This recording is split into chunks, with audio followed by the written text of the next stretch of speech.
That Time I Got Reincarnated as a Slime. Volume 21. Prologue. Moment of resolve. The monsters quivered in fear, realizing all too vividly that their hopes were placed on Rimuru. The report was enough to shake every top leader of Tempest. Benimaru woke up on a bed in the sick bay located within the labyrinth's medical complex. CI had taken him here, and not much time had passed since the battle by the holy tree. He promptly shot out of bed, grabbed by an overpowering sense of loss and restlessness. Gable and Geld, lying next to Benimaru, were much the same way.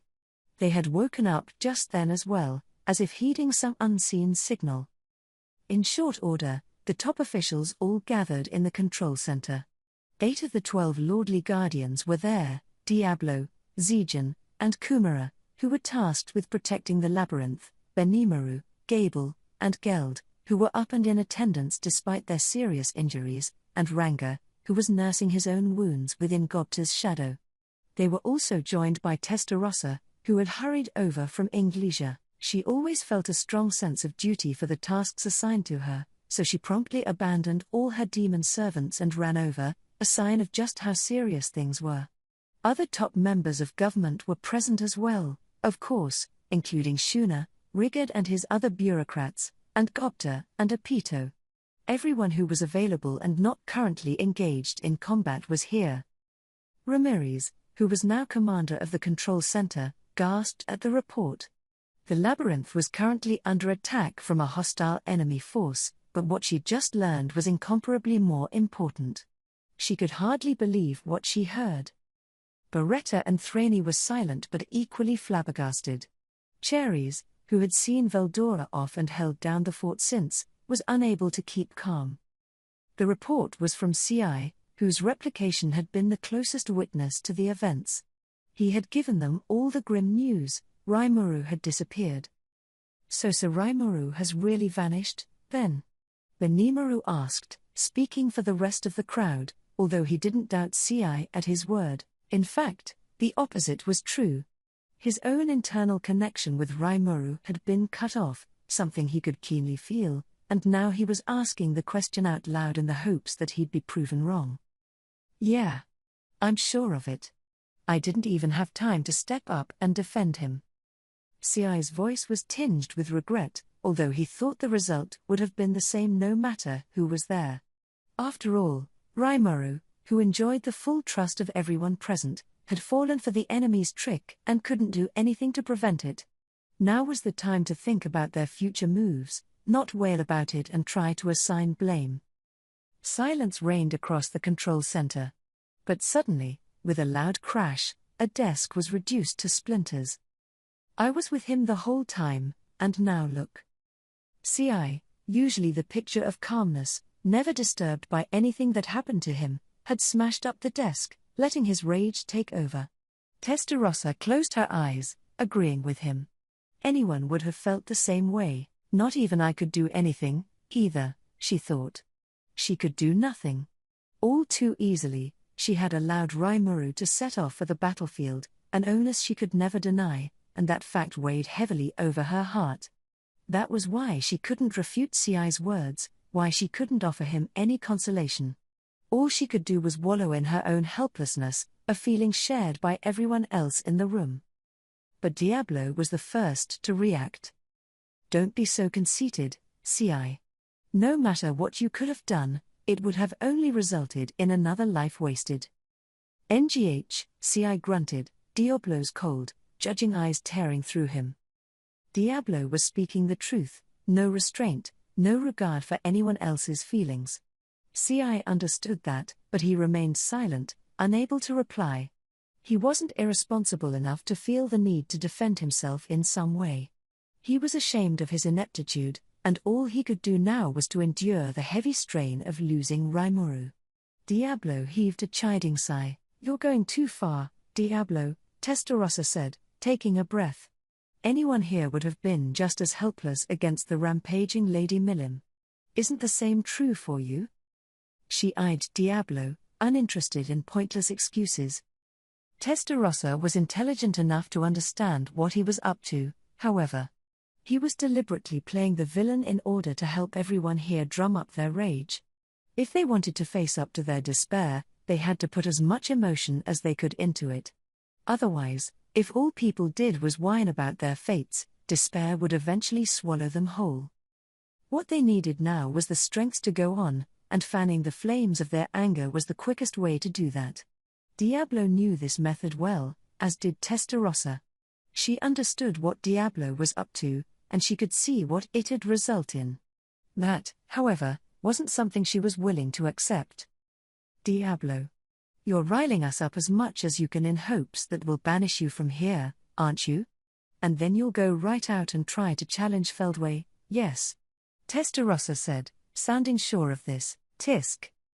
Her question annoyed Diablo to no end. This was why he had so much trouble dealing with her. They had known each other for so long by now, it was impossible to hide anything from her. Diablo might have seemed calm and collected at first, but even he was abandoning himself to despair right now. Why didn't you bring me with you, Soromaru? It took everything he had to keep that question from driving him insane with sadness. Testarossa had no trouble accurately reading him. So, without mercy, she continued with her sharpened words. You must have looked shameful indeed in front of Soromaru. What? You couldn't move or do anything, right? Simply because time was stopped. It's shameful. Diablo felt the need to fire back. I understand that you allowed a supremely weak enemy to get away from you. His eyes weren't laughing, though. He was looking at Testarossa with naked hostility. The atmosphere in the control center was explosive. As the silence dragged on, everyone found themselves awash in sadness and despair. Geld and Gable, sorely battered and bruised in the battle before, meekly kept their mouths shut. Kumara was visibly shaking, the color gone from her face. Benimaru was making a pair of tight fists, trying to fend off the waves of rage. Ramirez was hanging her head, about to cry. Whenever there was a problem, Rimuru would always do something about it for them. Now he was gone. In a way, it was fortunate that Shion, the most quick-tempered of the group, wasn't there. It was undeniably possible that her words and actions could have compelled everyone to stage a desperate suicide strike against their foes, the worst approach of all. But that, in the end, was just another possibility. One person, at least, was not shaken. Zijin finally broke the unwavering silence, uncrossing his arms and standing up. Ridiculous, he stated, his voice grave. Why are we bothering with all these silly worries? You say that Soromaru has disappeared, but what does it matter? There was nothing that could move Zijin as he questioned everyone's agitation. It showed that from the bottom of his heart, he didn't think there was any way Rimuru had been defeated. Soromaru is our god, he strongly avowed. He could return to us from the far end of the universe. If he has not yet, there must be some reason for it. These were the words everyone in the room wanted to hear. The flame of hope kindled itself in the hearts of the group. Zijin could see the reaction. This is much too childish, he said. We are not children abandoned by our parents. You must think deeper than that. Think and feel. For all of us, every one of us, are still under the protection of Soromaru, are we not? Zijin's words, spoken so naturally, sounded like a creed, a faith that he didn't have the slightest doubt about. He was acting as immovable as possible before the group, attempting to extinguish their collective anxiety. That's a Zijin for you, an impressed Testarossa thought. She felt better, and there was even a little bit of a smile playing across her face, and she wasn't alone. Now everybody had realized Zijin was right. Everyone gathered there was convinced by Zijin's declaration. It might have felt like their soul-based connection had been cut, but that didn't necessarily mean Rimuru was gone for good. They still felt enveloped in his warm embrace, even if they couldn't actually sense him. Was that just a withering afterglow or? Zijin firmly wanted everyone to keep their wits about them. Their connection might have been lost, but Rimuru's divine protection had gone nowhere. Some were aware of this, although they wondered if this was merely wishful thinking. Instead of clinging to pointless hopes, It was better to not hope for anything, period. But they were wrong. Some paths open precisely because you never give up. They could worry about things later, for now, they just needed to put their heads down and do what they could. This was the promise everyone made with themselves, and their hopes became their fuel, burning brightly. Know that this is Sir Rimuru testing us right now. We are not so pathetic that we must rely on him for everything in the world. But if you insist that we are incapable of anything the moment Sir Rimuru has left. The faith in Zijin's voice was like a monolith.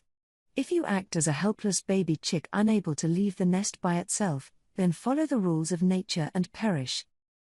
This was a statement everyone was forced to agree with. He's right, Benimaru said, nodding briskly. Looking back, it felt like he had relied on Rimuru for everything since the moment he met him. He recalled the past mistakes he had made. There was the farmer's attack, where simply being cut off from Rimuru caused him to lose his nerve and deal untold damage to his allies. He swore to himself back then that he'd be the best servant to Rimuru he could, one strong enough to guide the crowd without counting on his master to do the job. He swore that tragedy would never be repeated. Having Zijin, the relative newcomer to this group, point this out made the memories resurface. As the man Rimuru had counted on to handle things for him, Benimaru was deeply pained. With Rimuru gone, all that responsibility was now squarely on his shoulders. Now was the time for him to stand up. No matter how anxious it made him, he couldn't let it show on his face. That was the duty, and the responsibility, of a leader. So he flashed a bold smile. "Heh. We'd better prove that we're fine without Sir Rimuru, huh? We don't want him worrying about us when he comes back." He was once again his normal self. "Yeah, you said it," Gobda agreed cheerily. "Just 'cause Sir Rimuru disappeared doesn't mean he's dead or anything. He's a really tough dude, so I'm sure he'll be back, no matter what's up with him." "Gobda. You're talking like a child again." Riga grinned a bit as he gave Gobda a playful rap on the head. "But you're right. We're constantly relying on Sir Rimuru. Like Sir Benimaru said, we must do our jobs well lest we look shameful to him." The whole group was nodding along. "Yeah, exactly. It's not right to expect him to do every little thing for us." Gobda's banter was turning the scowls in the room into smiles. Now nobody was moping or looking at the floor. The time for whining was done. He is correct. I felt a great sense of anxiety simply because of Sir Rimuru's absence. At this rate, he's liable to laugh at all of us. Gable sounded genuinely sorrowful. If Sir Ci claims so, Geld gravely mused, there is no doubting the fact that Sir Rimuru has been banished somewhere. But the idea of him losing to anyone is simply impossible to picture. Clearly, there must be some kind of trick involved. That, too, was a possibility no one could deny. Right? Right? Like, I believed in Rimuru the whole time, though. I wasn't worried one bit. Ramirez had her usual spunk back, and the labyrinth management in the room agreed with her. "Precisely," Kumara added. "Sir Rimuru being defeated is a true impossibility." With these new hopes being spoken into existence, the room had regained its vitality. Seeing this, Benimaru couldn't help but think, I suppose I wasn't the only one reliant upon Sir Rimuru for everything. He wasn't trying to depend on Rimuru, but whether or not Rimuru was present made an enormous difference. His presence alone was enough to bring everyone relief. "We could say we were relying on him," Benimaru said as he pondered over this, "but there's a thin line between relying on someone and pawning off responsibility on him." It was a casual statement, but it had palpable weight. Something about it rang true to everyone in the room, making them tense up their faces. "I feel like we were having him take care of everything for us. So why don't we view this as a good opportunity? Why don't we try to overcome this adversity all by ourselves?" Rigid pounced at Benimaru's challenge. Yes, you're right. Let's all do our best, so we can greet Sir Rimuru with a smile upon his return." Ci nodded as well. He gave Zijin a light bow. "Look at me, losing my cool like that. Sorry, Zijin, you've calmed me down a great deal. He was back to his unshakable self. A man who lurked in the shadows like he did must have regretted his earlier actions, because now he was quietly burning with resolve, not at all the same person who'd lost his temper a moment ago. Everyone else was making similar resolutions to themselves. Finally, Diablo broke into an easygoing smile. I see I didn't need to light a fire under you after all. You go too far with matters, replied Zijin. Do I? If what I did wasn't enough to open your eyes, none of us deserve to serve Sir Rimuru, do we? No, but there is no need to be wasteful with your strength when facing the enemy. Diablo grinned uncomfortably. The large screen in the room displayed the enemy's rapid advance through the labyrinth. Just as Zijin had said, this wasn't the time for bickering. Still, that little act was truly what everyone needed. If they failed to turn the page and focus on what was ahead, all that awaited them in this war was defeat. Diablo could see that, but that concern was now in the past. You are correct, Zijin. Why make Sir Rimuru disappointed in us when we can instead show him we can fight by ourselves? He asked. They didn't have any time to be depressed. The fools who had blundered into the labyrinth needed to be pulverized, and Carrera and the others encased in ice needed to be rescued as soon as possible. And now that everyone had turned the page, none of that was impossible. Indeed, Testarossa said with a smile. It's time to restore order in this world so Sir Rimuru can come back. Sir Veldora is on his way to Ultima, so I see no need for further concern there. That leaves it to me to rescue Carrera. Diablo nodded. Please do. They'll probably blather at us about why, but we also need to rescue Lady Milliam's subordinates. Testarossa instantly went on the move. She had her orders, and nothing was going to stop her.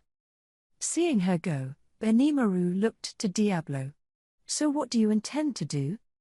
Diablo cast a glance at the control center's main screen, smiling boldly as he revealed what was on his mind. I had intended to take care of Feldway and make this world safe for Sir Rimuru to return, but I have now changed my mind.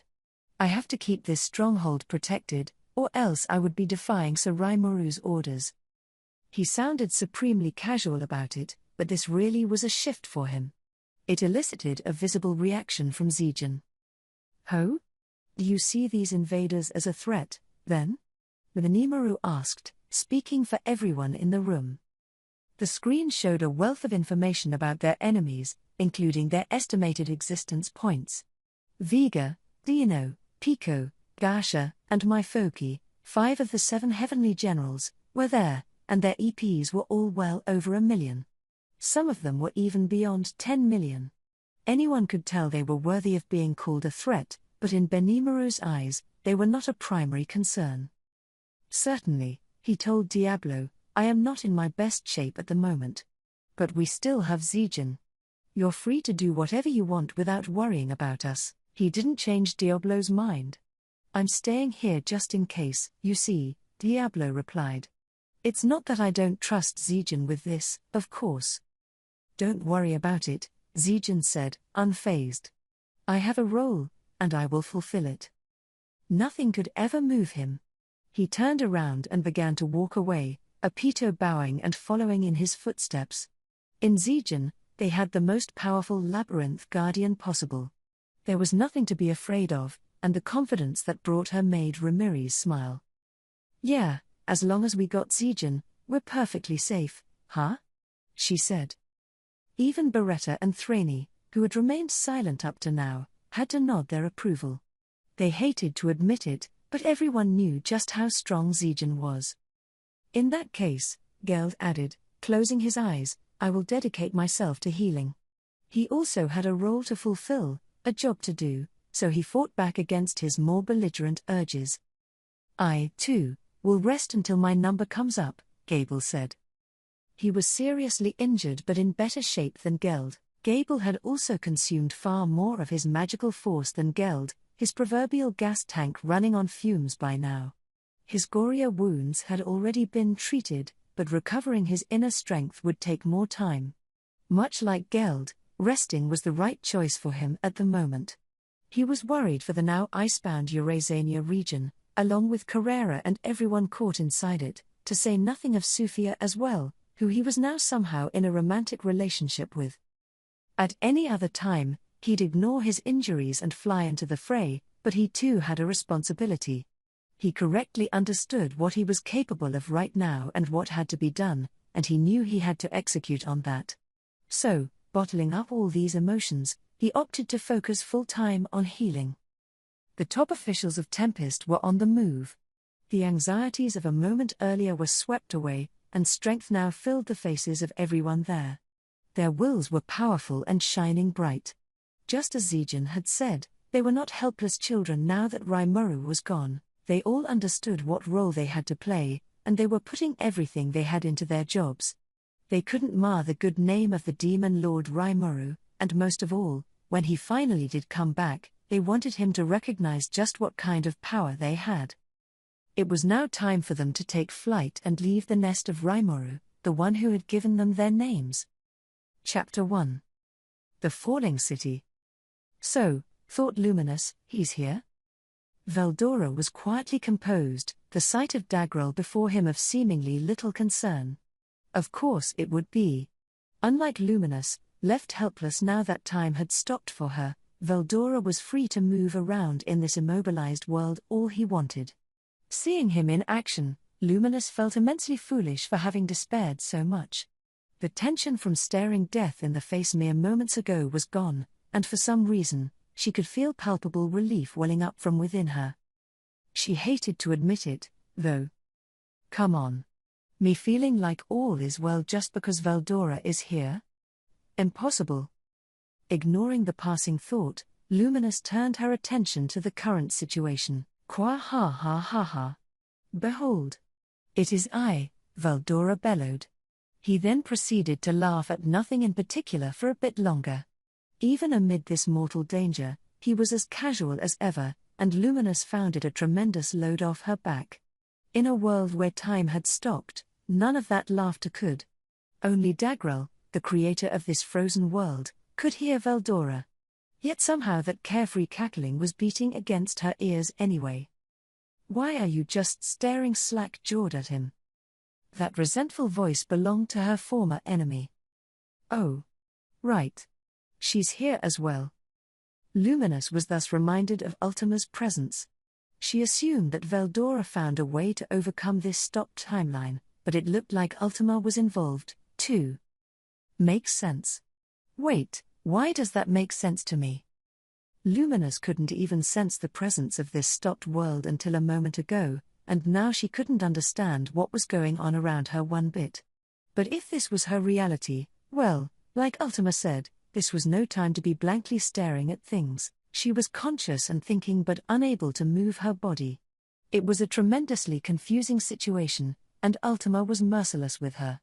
So how do you feel? Able to see what's going on? Ultima asked. Yes, Luminous quickly replied.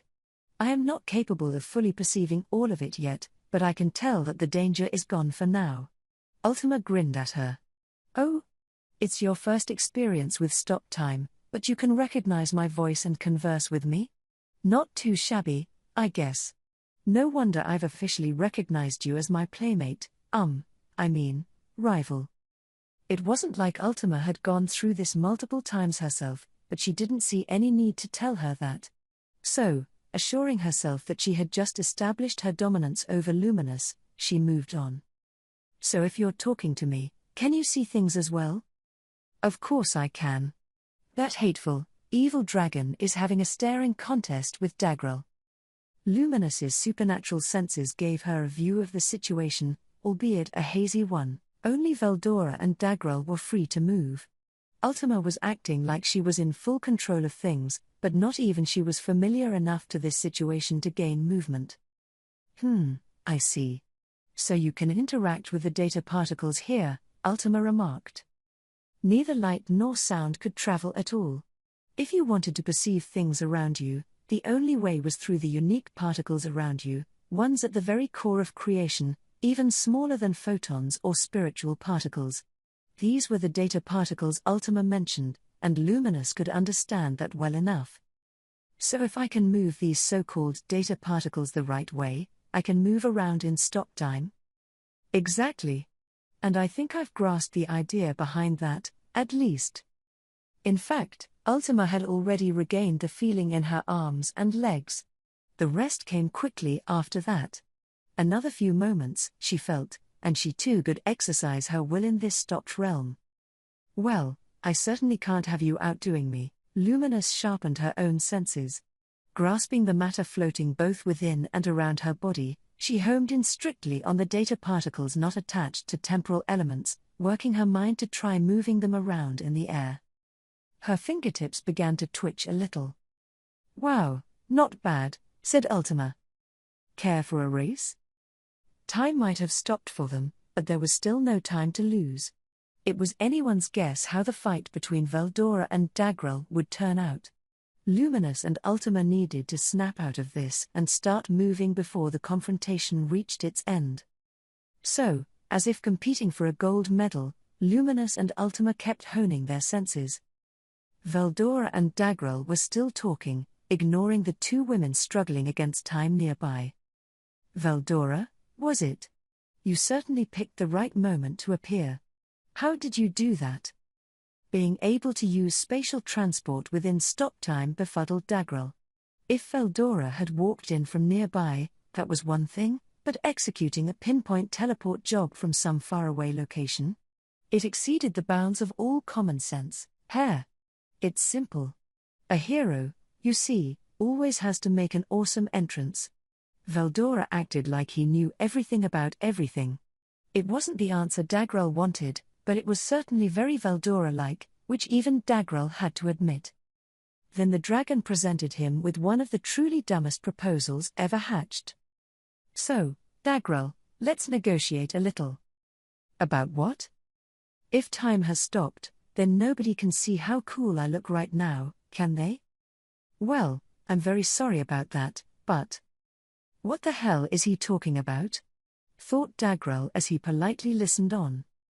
Once you managed to stop time, keeping it stopped wasn't terribly punishing to your body. It was slightly annoying to maintain, though, so Dagrel really wasn't obliged to put up with Veldora's nonsense. Even here, Dagrel's natural affability was clear to see. "I mean," Veldora continued, "if we can both move anyway, there's not much point in keeping time stopped at all, is there? So how about we give ourselves a fresh start?" "Once you restart time, I'll make my grand entrance once again, you know. I'll come in, making sure I'm directly in Luminous's line of sight, and I'll stop your fist like the hero I am. I need Luminous to be moved by my actions, you see. Can I ask why? Qua ha ha ha ha. Come now, it's simple. I've, done a few things in the past, and thanks to that, Luminous isn't exactly my biggest fan.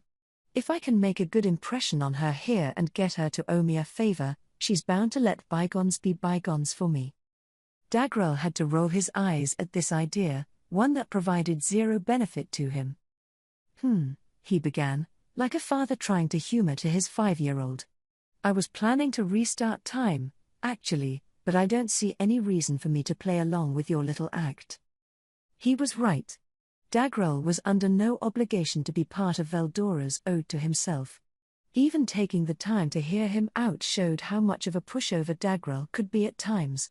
But Veldora was right about one thing: there wasn't much point in stopping time if they could both move anyway. It had just been needlessly expending energy, gaining nothing in return from it. That, however, only applied if this was a one-on-one fight. The moment he restarted time, Dagrel would be dealing with not just Veldora but Luminous as well. Xion, too, was down at the moment, but Luminous would doubtlessly be able to revive her. Thus, as bothersome as it was, Dagrel had ample reason to keep time stopped, but now Luminous, and not just Ultima, was showing signs of gaining control over the data particles around them. Dagrel feared that if things kept up at this rate, he'd lose the advantage he was enjoying. At present, he was basically letting his enemies gain experience dealing with this novel environment. So Dagrel was ready to restart time, despite the risks, but Veldora was still blabbing on about his wishes. "Or, do a guy a favor. Can't you manage that, at least?" I'm practically bending over backward for you here. He was doubling and tripling down on this self-serving logic. It made Dagrel let out a long, drawn-out sigh of despair. This stupid lizard. I swear I'll get him for this later. Luminous, meanwhile, was blushing with rage. Had she been able to move, she would have kicked Veldora straight into next week.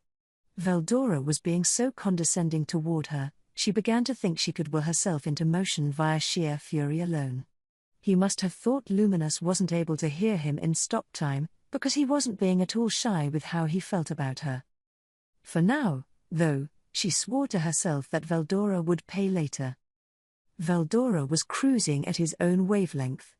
Dagrel had already had enough of him. Luminous was seething with anger, and Ultima was still working on her understanding of data particles.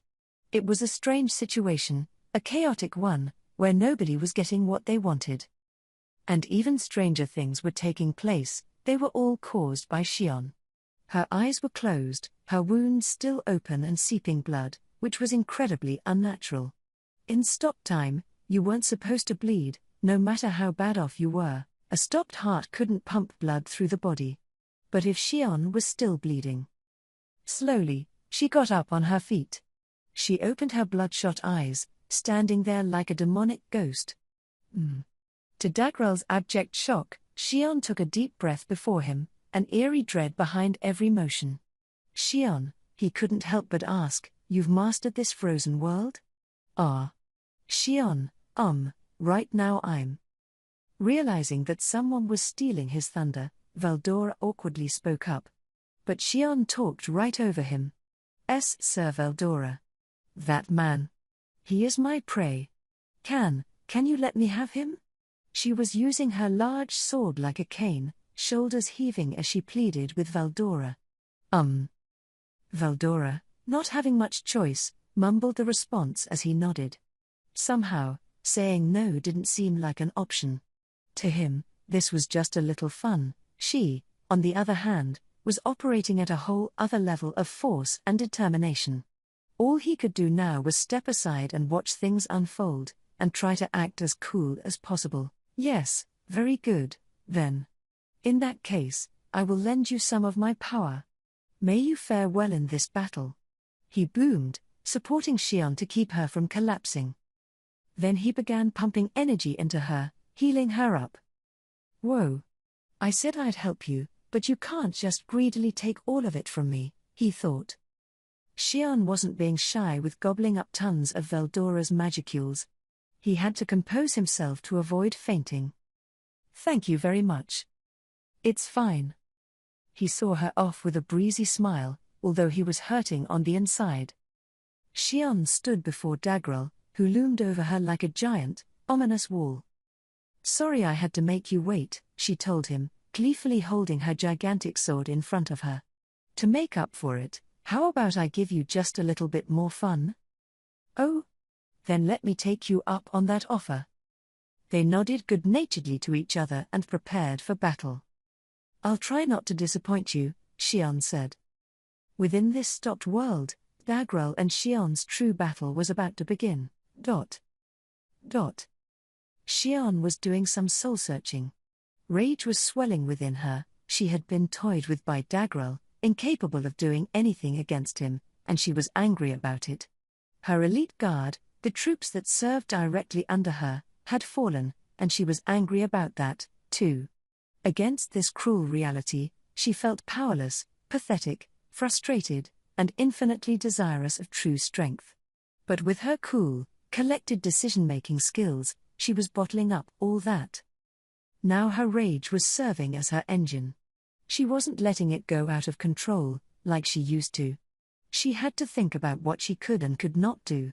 There was no wavering. Instead of hating the enemy she faced, she observed his inner soul. Was it good or evil? She already knew that such terms had little meaning. In a battle, excessive information was nothing but a hindrance. Could he be conquered, yes or no? That alone mattered. Tossing away this whirlpool of emotions, Shion took in what mattered. She was executing Rimuru's words, exactly as he told them. No matter how reckless, difficult, And idealistic that was, she stuck to it, no matter what. It had allowed her to instinctively feel the essence of things with her soul. She was using these instincts in the battle with Dagrel, and she could feel his bottomless, overwhelming force on her very skin. That raging soul, that violence hidden under his calm exterior, was something she didn't notice before, or maybe it was the ultimate, final form that Xion craved for herself. Dagrel represented all that, and it made Xion shiver. To an impartial observer, Xion's power was a far cry from Dagrel's. It wasn't a matter of being an even match or not, she clearly wasn't fit to stand in the same arena as him. But even so, the word retreat couldn't be found in Xion's mind. Rimourou's strategy was perfect. It had to be. And that meant there was a reason why Xion was placed here. Thus, unless there were orders to the contrary, Xion had no reason to retreat. That was how she thought about it, that was how purely she believed in Rimuru.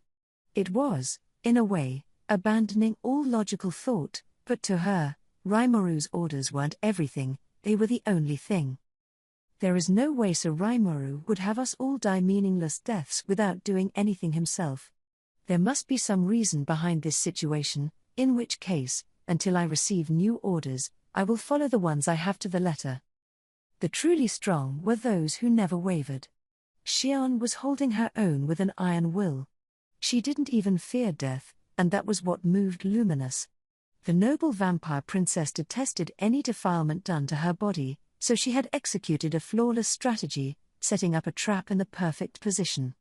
That had all fallen through, so any chance of victory was now off the table. Xion understood that, and Luminous was certainly intelligent enough to see it as well. Clearly, the right move was to hold back on their full force as much as possible and regroup with the allies defending Ramiriz's labyrinth. Even Xion had reached the conclusion, if that was what Luminous opted to do, she couldn't resent her for that.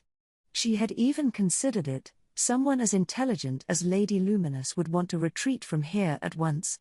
I can hopefully stop him enough so she can do that. But now, seeing Lady Luminous try to help me. What a surprise. I would have been defeated long ago if I was still alone. But, I suppose it's very much in her character to go for that. The demon Lord Luminous wasn't like how Xion pictured her. But that pleased Xion. Having a reliable ally was among the most reassuring things in the world. Even if they were doomed to breathe their last here, or perhaps, that made it all the more true, Xion was glad to gain this new insight into the core of Luminous's mind. Dagrel was strong. Xion could sense it, crossing swords with him. And she was also sure he was still hiding his true force. Once he got serious, she would be helplessly swallowed up by his power. Defeat was inevitable, but if this, too, was how Rimuru thought things should go, Xion knew the role she had to play. She had to grasp the essence of Dagrel for the sake of the future. With that resolve, Xion's rash challenge continued. Dagrel resembled her own essence in a lot of ways. He was aspirational, and Xion swung her sword as if using him as her model. She wanted to etch the memory of this battle into her heart core. And as she repeatedly towed the line between death and resurrection with Luminous's help, time stopped. From the corner of her eye, Xion could see that the world had become devoid of color. No. Not yet. It's not over yet. She tried to force the scream out, but Xion's body didn't respond to her. She was stopped, unable to stand back up. She couldn't open her mouth, not even a little twitch. Only her consciousness was there, as confused as it was. But Xion didn't give up. The sight of the colorless world etched itself into her mind. There was something about this moment, this instant in time, that connected to the cause of this strange phenomenon. Then I'll just do it myself. It was a ridiculous leap of logic, unless you were driven by the sort of grand fate a hero had. A mere unique skill alone could do nothing to control time. But Xion didn't know anything about that kind of truth, and she wouldn't have cared anyway. If the possibility was there, all she had to do was try it. Xion remade her own body by activating her unique skill Master Chef. After optimization upon optimization, Her flesh and blood once again accepted the demands she made of it. All that mattered were results. Xion defied logic, taking the stopped world and making it her own. But that, too, was just part of a process. Her goal was far ahead of her, and she was still working to reach it. Dot. Dot. There was a sword flash. This was a metaphor, as swords couldn't reflect light in a world without any light to reflect. But that was the only way to describe the sharpness of Xion's attack as it descended upon Dagrel. Within this world, where all bonding force had been lost, Dagrel had used his own will to take control of his body. He hardened his frame until it was tougher than a diamond, raising both arms to block Xion's strike. It resulted in his body being driven into the ground, all the way up to his knees. The force of the strike, descending upon him, swallowed his body whole. Dagrel's eyes opened wide. In this frozen world, it was impossible for the air to vibrate. Since all bonds were null and void, there was no way to transmit energy in an area you couldn't impose your will on. Only through your body, which ran on your will, were you capable of working your way through the particles surrounding you at all times. Therefore, it was impossible to do things like plant down hard on the ground to give yourself more propulsive force. The force applied simply gouged its way through the ground, causing you to lose your footing, as Dagrel just did. The laws of physics didn't necessarily apply in this world, and even the laws of magic didn't mean very much. Fighting under these unique conditions meant that things didn't work out as expected. With a click of his tongue, Dagrel exercised his overflowing power to deflect Xion's blade. Now it was Xion who found her legs planted into the ground. They exchanged blows between sword and fist several times, as both sides got used to this situation and began to move naturally within it. Dagrel had his senses back, and Xion was rapidly learning how this world worked. The battle grew fiercer, not just in looks, but in the skills both sides were applying to it. Dagrel had no ultimate skill. He was an ultimate life form, something close to a true dragon. A swing of his fist had enough destructive force to cancel out the laws of physics. When he released his powers, the wave of force they unleashed interacted with the ground and the air to produce localized destruction like nothing seen before. But these special powers didn't have any meaning in a frozen world. Dagrel's force was heavily restricted here, he couldn't even summon any of his skills. Now luck was starting to side with Xion. Xion's mind was free of all obstructive thoughts as she swung away. There were no more unnecessary movements, her speed grew faster than ever before. But she still couldn't reach Dagrel. He was deflecting every one of her blade strikes with his bare hands. "Ho! All that fighting and not a single nick in your blade," Dagrel said. It was a sincere compliment. Dagrel's solidified body contained the skillful destroy, after all. He meant every word of what he'd just said, and Xion noticed his sincerity. "Of course not. My beloved sword was given to me by Sir Rimuru. I've poured my affection into it on a daily basis, and it's practically part of my body by now." She wasn't kidding. Xion polished her sword every day, infusing it with her aura.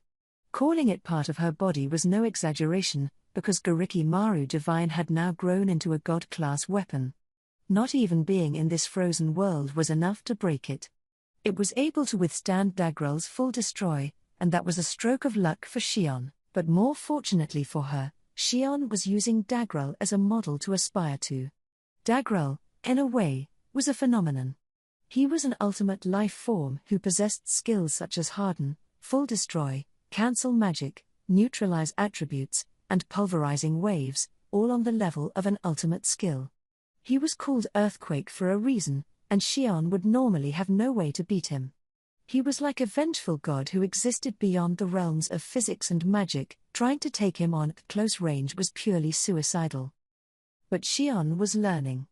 The ability that her unique skill Master Chef provided, the one that let her reach the results she hoped for with absolute certainty, applied itself to the laws of cause and effect, continually optimizing her body as best as possible. Now Xion was fully copying Dagrel. She coveted it all, this frozen world and Dagrel's own superpowers. "I can't believe it," That little power and you're even with me? The battle teetered back and forth.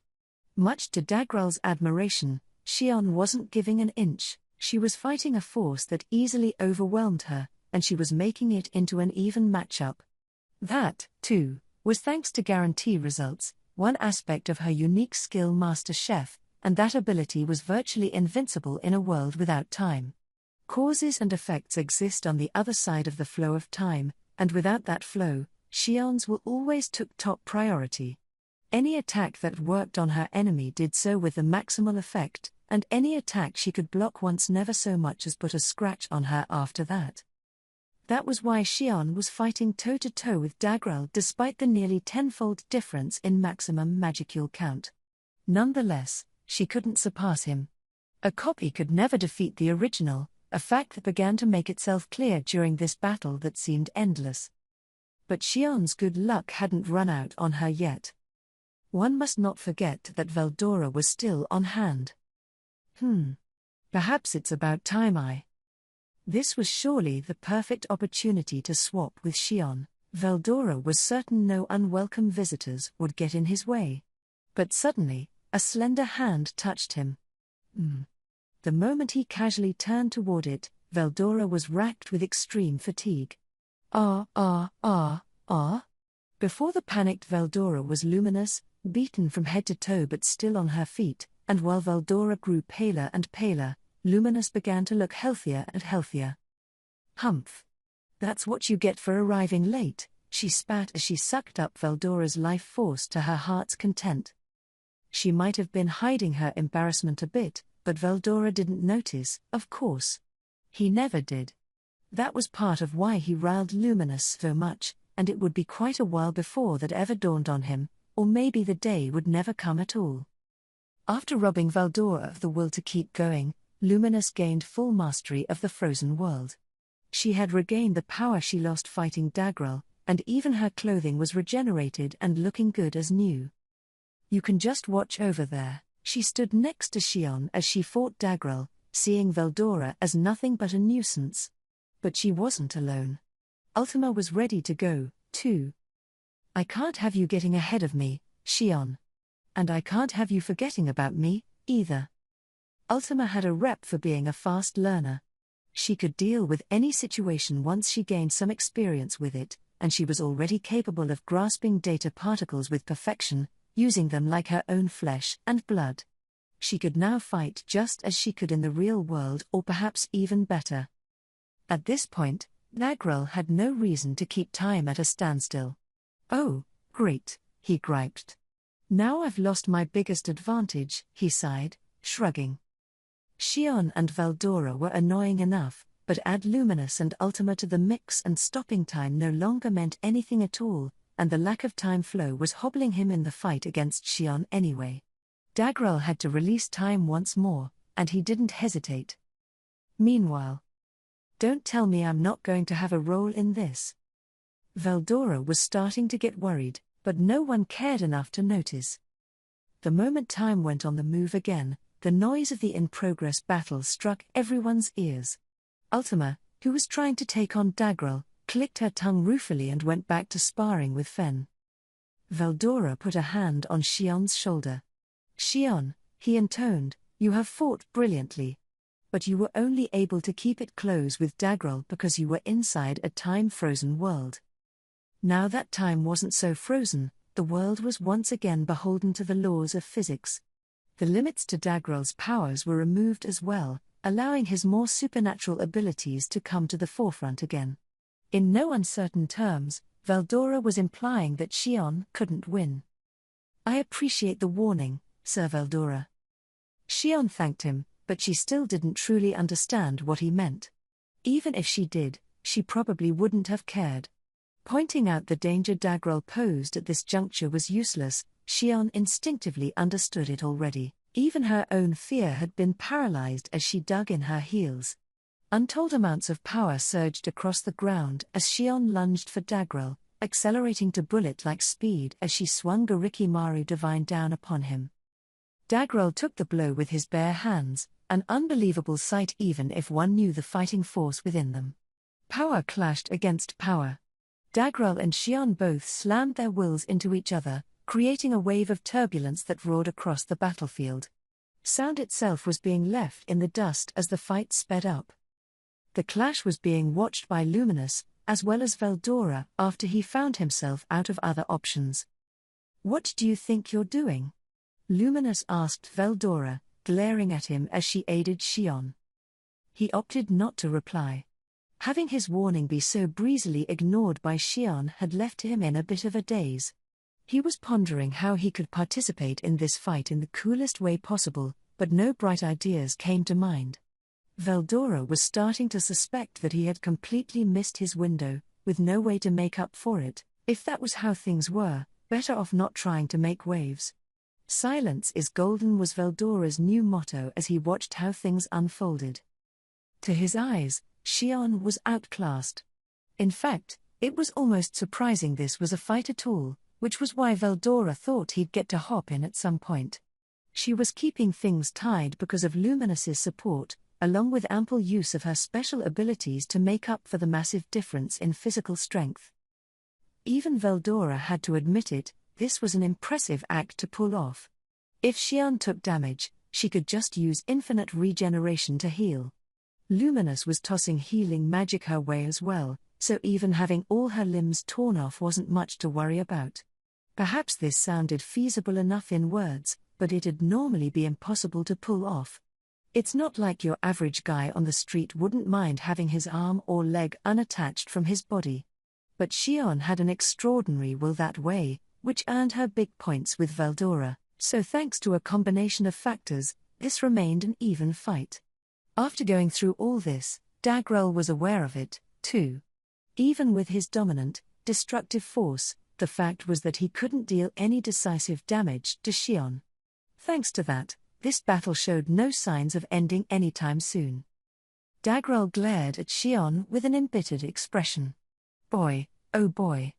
Making me put this much effort into a fight. You've impressed me today, Xion." He gave this praise in his usual collected manner. But then the look on his face changed. In an instant, everything was different about him. His gigantic force, the kind he used to lay waste to the world in the distant past, was now unleashed. Tidal wave. This was a wave triggered on dry soil. High and low, left and right, the tsunami of violent force shuddered across the land. It was intense enough to undo all molecular bonds and pulverize any type of existence.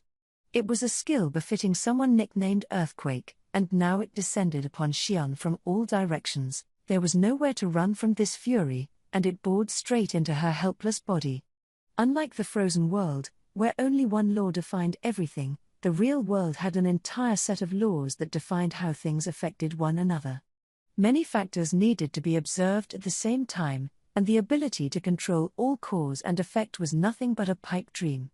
It's impossible to completely predict the future, because it's impossible to have perfect control over all the world's laws.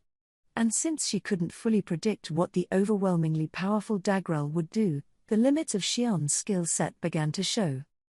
Just as Veldora had warned her, Xion's chances for victory mainly hinged on staying in the frozen world. Is this it? She wondered. A twinge of resignation crossed Xion's mind as she withstood the searing pain across her entire body. She had been thrown against the ground, but the earth itself was also shaking. She found it difficult to even stand up, as time and time again, she was thrown back into the air. The air was whirling, almost screaming around her, and thunder cracked everywhere.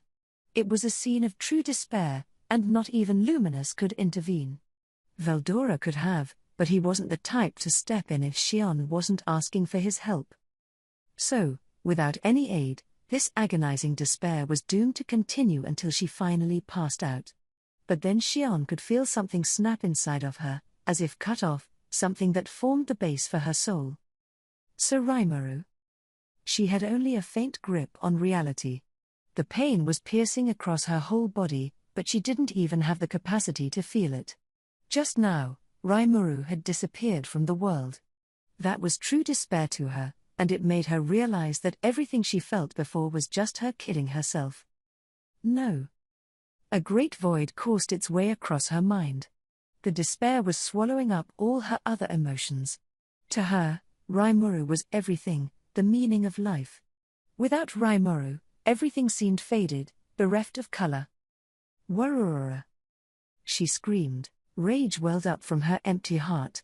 Her survival instincts activated, the fury crashing over the despair and activating her physical body as well. And a voice was there to describe it. Confirmed. The subject Shion's seal has been released. Her restricted skills will now begin to evolve. Success. The unique skill Master Chef has evolved into the ultimate skill Susanoo, King of Atrocity. This was the moment Shion awoke to the ultimate in power. A skill that would never have been obtainable if Rimuru or Seal had still been around. As she fought Dagral, Shion had changed her very essence to the extreme. She did what she wanted to a brutally honest degree, never letting common sense get in the way as she firmed up her grasp on her power. Her power and her spirit as well. That was how she built the foundation for this evolution, and now Rimuru was gone. That, in the end, was the clincher. Within Shion was the potential to kill even Rimuru himself.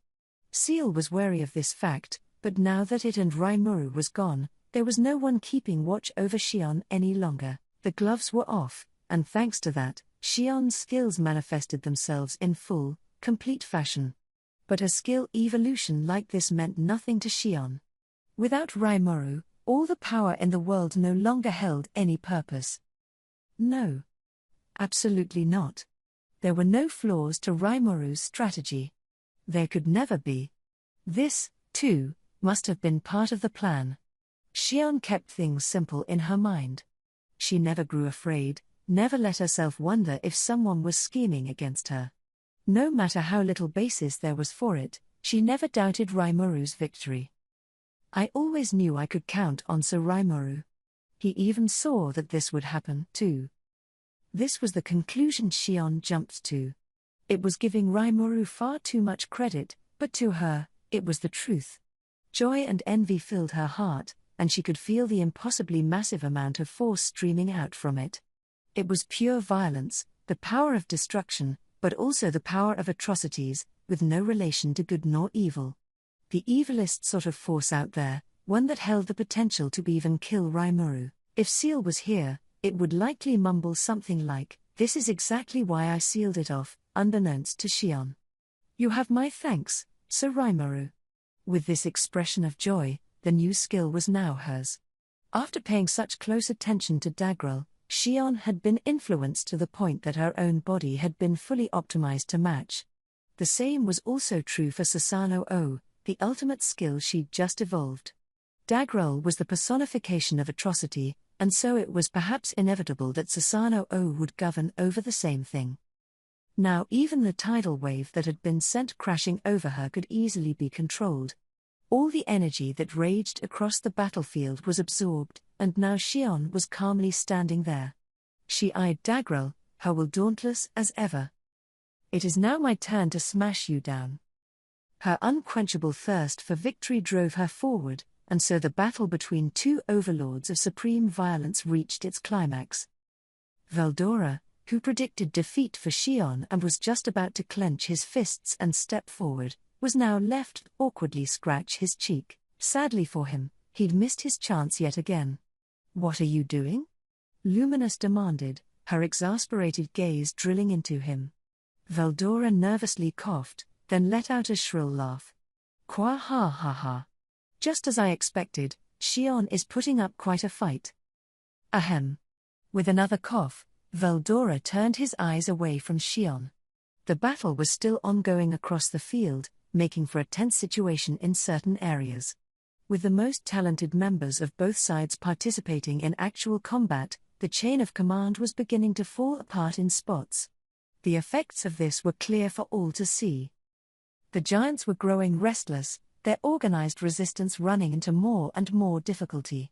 Each one was a powerhouse individually, so group-based military maneuvers weren't likely their strong suit to begin with. Meanwhile, Luminous's side was fully prepared. Each member knew exactly what role to play, and they had trained for every possible situation. Thanks to that, The tide of the battle was now tilting toward the luminous forces. There were other worlds of activity, big and small, to be seen as well. Other warriors were avoiding these spots, lest they get dragged into a battle they had no business being in. At the center of one of these eddies were Glazord and Alberto. It was a tranquil yet intense duel, a wild shift between stillness and motion as sword clashed against sword in their own little world. One of the larger eddies contained multiple figures. Louis Valentine, king of the vampires, and 4 armed Basara of the 5 great warlords were engaged in fierce combat, even though they were still only feeling each other out so far.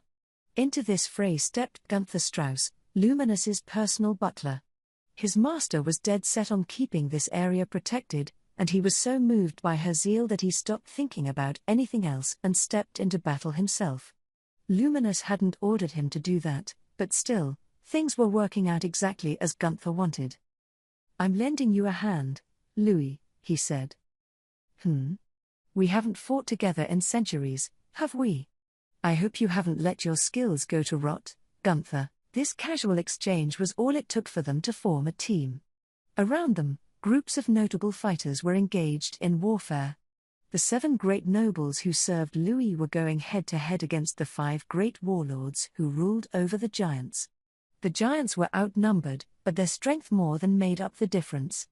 The fight seesawed back and forth, with both sides seeming reluctant to tap into their full force, and it was still too early to tell which way it would go.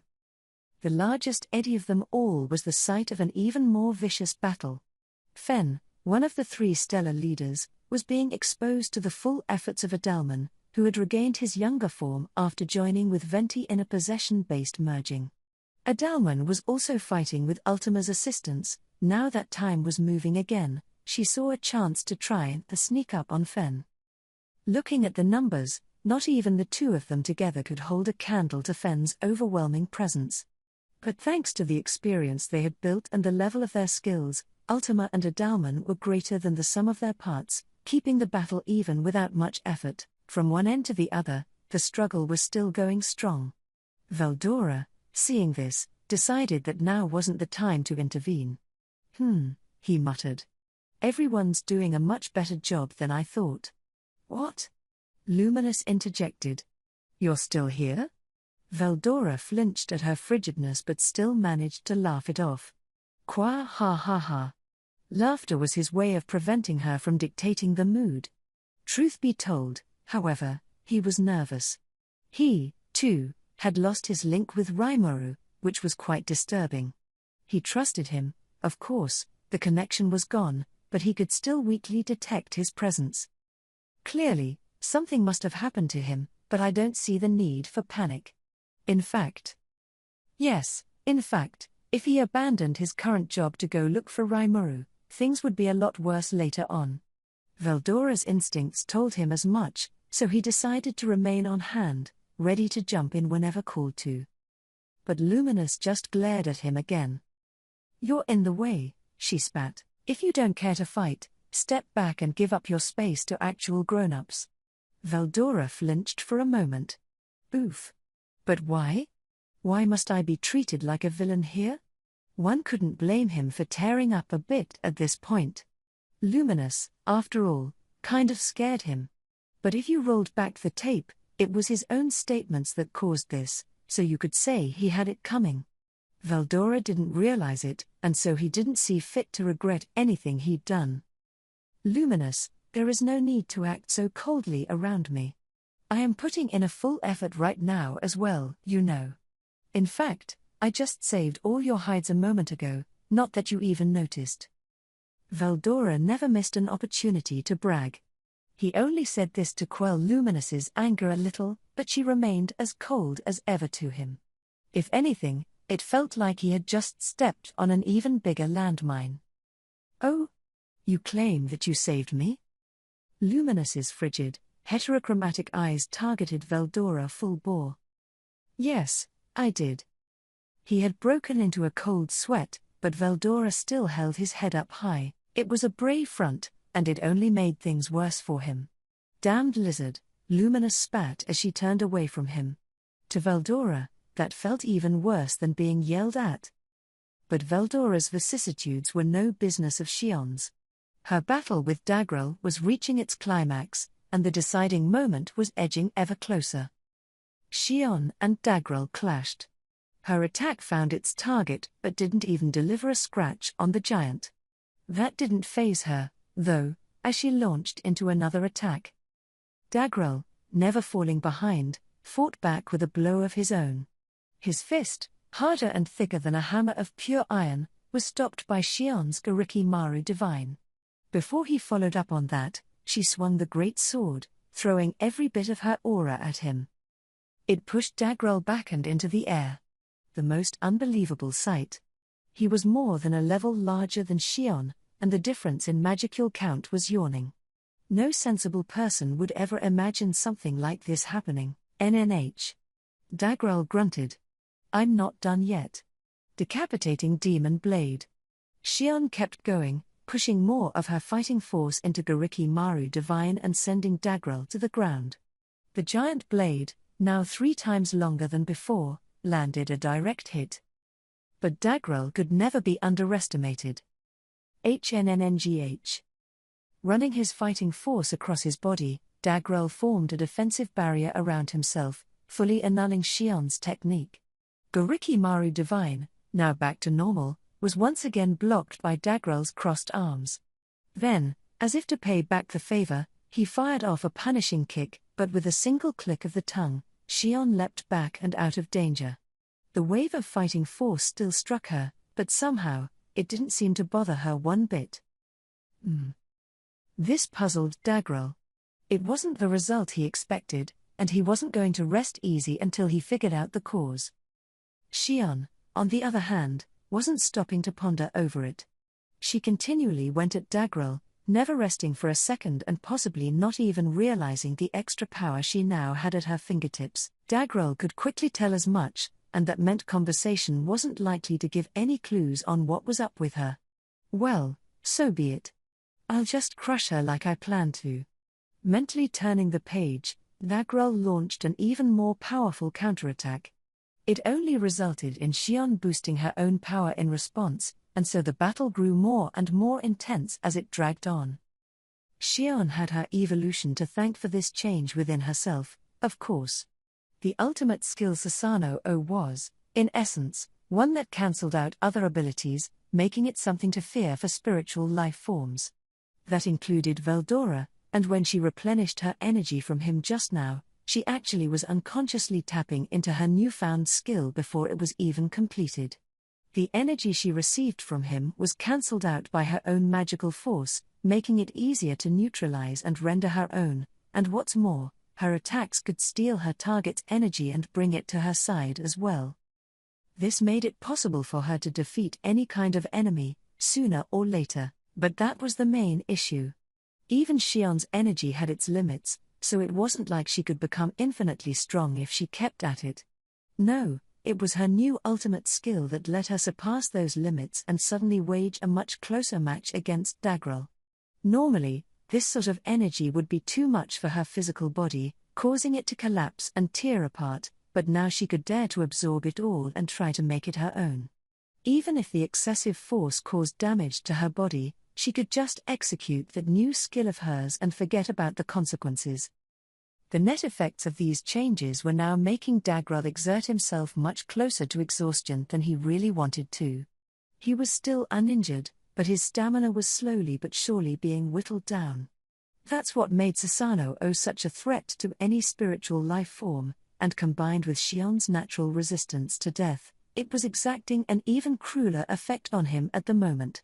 Atrocity described Shion's skill well as it so efficiently reined in the raging swells of energy, storing it in her body and pointing it straight back at Dagral. Thanks to that, she was now waging a pretty good fight against him, that living monolith of magical energy.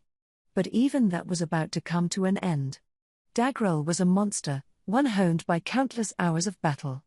They didn't call him a demon lord for nothing, and he wasn't enough of a wimp to let this newly awakened baby chick do whatever she wanted against him.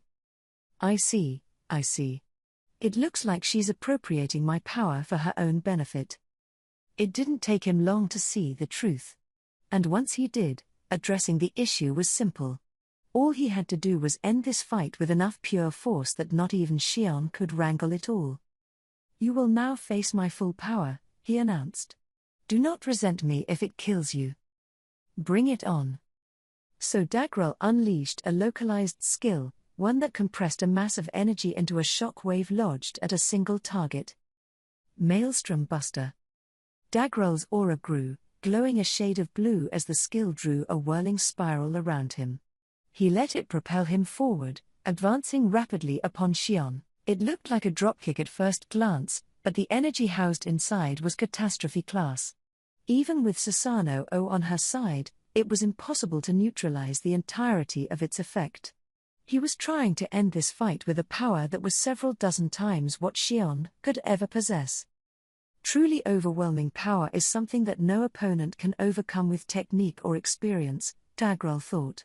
Apologies, but you must learn that everything you have cultivated is powerless before me. Dagral could recognize Xion's talents. He wasn't looking down on her at all, and he had a full appreciation for her experience, as well as the strength of her heart. But there was no room for such sentiments in battle. Dagral knew well that sheer, overwhelming power was all that mattered in the results. Xion was waging a healthy fight, but that came to an end now. Now that Dagral was serious, there was only a single inevitable conclusion awaiting her. This, to Dagral, was a certainty, one destined to occur just like the sun rising every day. Of course, these internal thoughts weren't reaching Xion. In fact, once the battle began, an opponent's feelings stopped mattering at all. Even when faced with Dagral and his Maelstrom Buster, Xion flashed a bold smile. Seeing it, Dagral grew suspicious. Is she giving up hope before her death? No, she seems to. Xion was still ready to challenge him, never giving up on victory. All he could see in her was the urge to counter him, even now, when there was nothing she could do. But then a single flash of light descended upon Dagral's head. Chaotic fate. That burst of light from Xion had reached Dagral. He opened his eyes wide, surprised. An intense pain, something he hadn't felt in a long time, was making itself known from the crown of his head to his brow. It had been thousands of years since he experienced pain like this, but that wasn't the sole surprise. He detected that Maelstrom Buster, filled with his respect for Xion and his will to destroy her, had found its target. That much went exactly as planned, but Xion's reaction wasn't what he predicted. She had done away with any defense at all, pouring her entire will into her attack. No. Is she trying to die? Dagral liked Xion, or at least had enough of an affection for her that he didn't want her to die for no reason. They were enemies for now, but once this battle was over, he could picture a future where they could be friends. If that turned out not to be possible, well, he still didn't want her blood on his hands. Someone as strong as Xion could potentially survive this if she focused entirely on fleeing this strike. If she held out to the end and if she stopped getting in his way, then Dagral was fully ready to let her go. Instead, here was Xion, needlessly struggling and throwing away her life. Suddenly, something seemed off to Dagral. The head pain had distracted him, but something else was amiss, too. It was unbelievable, unthinkable even, but Dagral had fallen to his knees. He couldn't stand back up. What happened? He looked back at his memory. Xion didn't defend. She must have figured that she couldn't fully block his strike, so she exhausted all her power on her counterattack, slashing down with Gariki Maru Divine from above in order to target the airborne Dagral. Normally, her blade never would have reached him, because the violent force of Maelstrom Buster would deflect it for him. The difference in power guaranteed that, but the moment they crossed paths, Xion's blade seemed to disappear into a fine haze, only to smash against Dagral's head, seemingly ignoring the laws of physics. Was this her way of guaranteeing the results? Damn her. She used control cause and effect on me? Dagral saw it exactly right. In the course of this battle, Xion had gained experience landing hits on Dagral with her blade. None of them struck for serious damage, but they were still landing home. That much was beyond debate. If Xion wanted to do that one more time, that was easy enough for her by this point. The ultimate skill Susanoo had an unusually diverse and useful group of effects: hasten thought, universal detect, Lord's ambition, guarantee results, infinite regeneration, alter action, nihilistic cancel, destroy illusion, control dimensions, multidimensional barrier, and more. Among them, nihilistic cancel and destroy illusion were the most fearsome.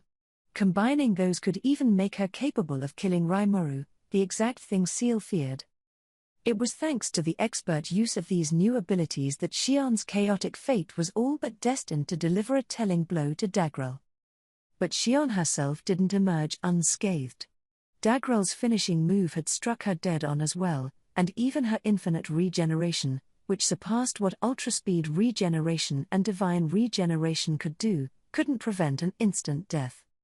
Or it shouldn't have. But this assumed that Shion wasn't alone. Rebirth. Luminous's enchanting voice echoed across the field. Before Dagral's ultimate violence could shatter Shion's soul, a deus ex machina stepped in to rescue her. She was destined to die, but thanks to Luminous's ultimate skill Asmodeus, Lord of Lust, she had been pulled back up from the cliff's edge. Now she was standing proud in front of the felled Dagral. The winner of the battle was clear. He. Thank you, Lady Luminous, said Shion. Of all the foolish things.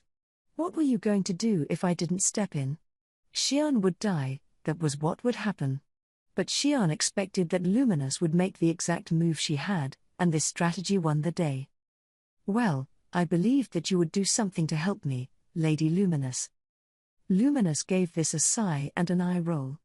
Then she shook her head, dropping the subject, and flashed a faint smile. Enough with the lady nonsense. Just Luminous will suffice. ? Do you have a complaint about that? No, Luminous. As of today, we shall be friends and equals. Shion expressed her appreciation with as sincere a smile as she could.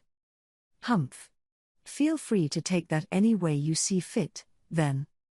Luminous, meanwhile, was awkwardly blushing, then she saw fit to turn her back to Shion. Veldora, who had been watching the battle, also caught the conversation between Luminous and Shion. He could tell Luminous was just trying to hide her own embarrassment, but even he judged it smarter to not bring it up. For now, he just wanted to join the conversation and stop being shunned any longer. Ha. Well done. Truly an excellent job, Shion. He laughed heartily, convinced that his reaction fit the vibe. But he was wrong. You're still here, lizard? Veldora was once again subjected to Luminous's cold stare. The warm gaze she gave to Shion was now a frigid glare that could freeze even a roaring bonfire in place. It was almost enough to make Veldora's heart core shatter, but he kept it cool, holding back the impulse to run away. But of course. I was worried for you all, so I was keeping watch. I mean it, he said. And, Shion, you've done well to surpass my expectations like that. Such an excellent, moving performance. Veldora offered this praise as he frantically searched for a way to warm up the frozen air between him and Luminous. Even she saw fit to lay off a little. She wasn't actually that angry at him, in fact, she appreciated him helping them out, but she hesitated voicing too much appreciation for his acts. She thought it'd just make him too full of himself, and the idea of giving him her honest feelings rubbed her the wrong way. So she decided to drop the act for now. Besides, I'm sure it's too early to let our guards down, Luminous mused. Dagral, the enemy leader, was defeated, but the larger battle was still ongoing. They couldn't afford to let up quite so soon. Luminous was right. Dagral's defeat had a major impact on morale, especially among the giants in the battlefield. Things were much tenser between them now. They were looking for a good excuse to run away, and that was lethal in a fight like this. Even Glazord was nervous enough that his sword strikes lost their edge, giving Alberto room to start dominating him. Fen tried to lend him a hand, as much as it annoyed him, but Ultima wasn't about to allow it. She wasn't the sort to let up on a weakened foe, and she wasted no time going on the offensive. Adalman followed suit as well, as if to make up for before. Thanks to some brilliant teamwork, he and Ultima soon had Fen cornered. Victory seemed within grasp now, but instead, a loud laugh roared across the area. It was a powerful laugh, enough to send chills down the spine of anyone who heard it, and it belonged to the freshly defeated Dagrel. Hair! Ha ha ha ha ha ha ha! I can't believe it. How could I ever be downed by someone like this? Xion, it seems I have gravely misjudged you. Allow me to apologize. He casually stood back up. Xion knew she had struck home, too. She hadn't landed any major wound, but she had successfully taken a large chunk of Dagrel's energy away. But now he didn't look the slightest bit bothered. I don't need one. I'm just ashamed that I thought I defeated you. Ah ha ha ha. No need to be modest. No one has made me shed blood since Veldenava way back when. You should be proud, Xion. Just as he said, a fresh trail of blood was still streaming down from the top of Dagrel's head, and thanks to Xion's malicious skill, it showed no signs of healing anytime soon. But his aura was growing ever more powerful. That ominous aura filled the entire battlefield around him, putting Xion and Luminous on edge. Still, at least one person was emboldened by this turn of events. It was, of course, Veldora. Heh heh heh. All I can say, Dagrel, is well done. That's what I want to see from my rival. Xion, you have a rest right where you are. He then stepped up to Dagrel. The two faced each other. I am your opponent, aren't I? Veldora said to Dagrel. No doubt about that. If you were going to be here, we should have just settled this by ourselves. Dagrel's main target was Luminous, but if Veldora wanted to get involved as well, he didn't mind changing around his hit list a little. That's how much of a priority he was. In Dagrel's mind, there was no longer any time left to play around with minnows. Now, Veldora said loudly, let us both return to our true forms. We must exercise our full powers to settle this, so there may be no regrets later. Dagrel nodded. Heh heh heh. Very well, then. It's time to teach you just where dragons stand compared to giants. They both joyfully glared at each other. I will show you today that I am on top. Do not go easy on me, Veldora. I want to see a concerted effort from you. The shouting came from the two of them at the same time, and as they talked, they transformed into their true, serious forms. Veldora was in dragon mode, and Dagrel summoned his brothers to his side. Glazord, Fen, come to me. Now is the time to demonstrate our powers. The call was quickly heeded.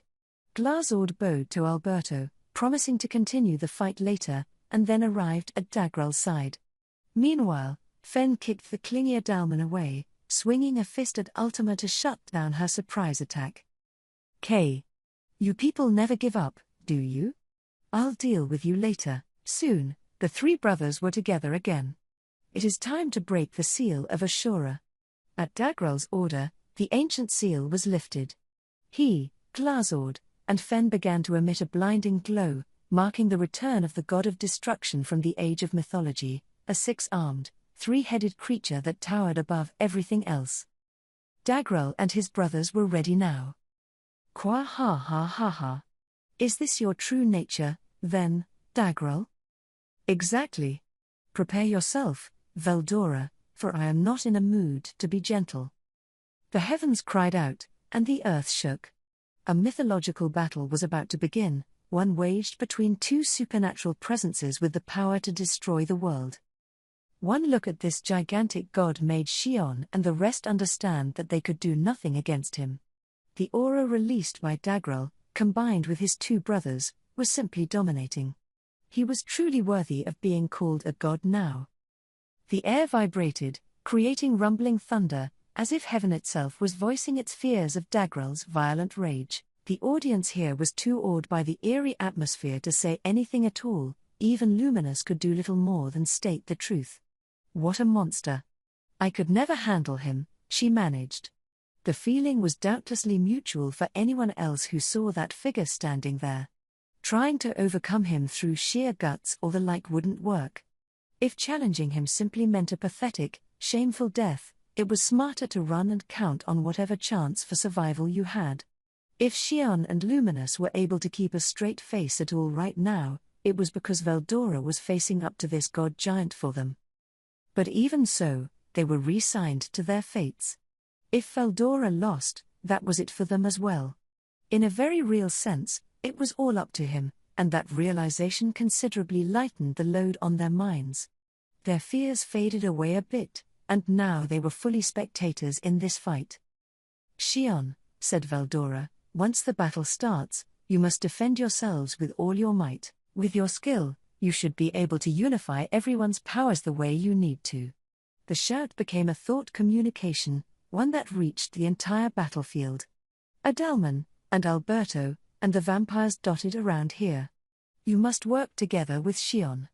If even one of you lets up right now, the chain reaction will blow away all of you at once.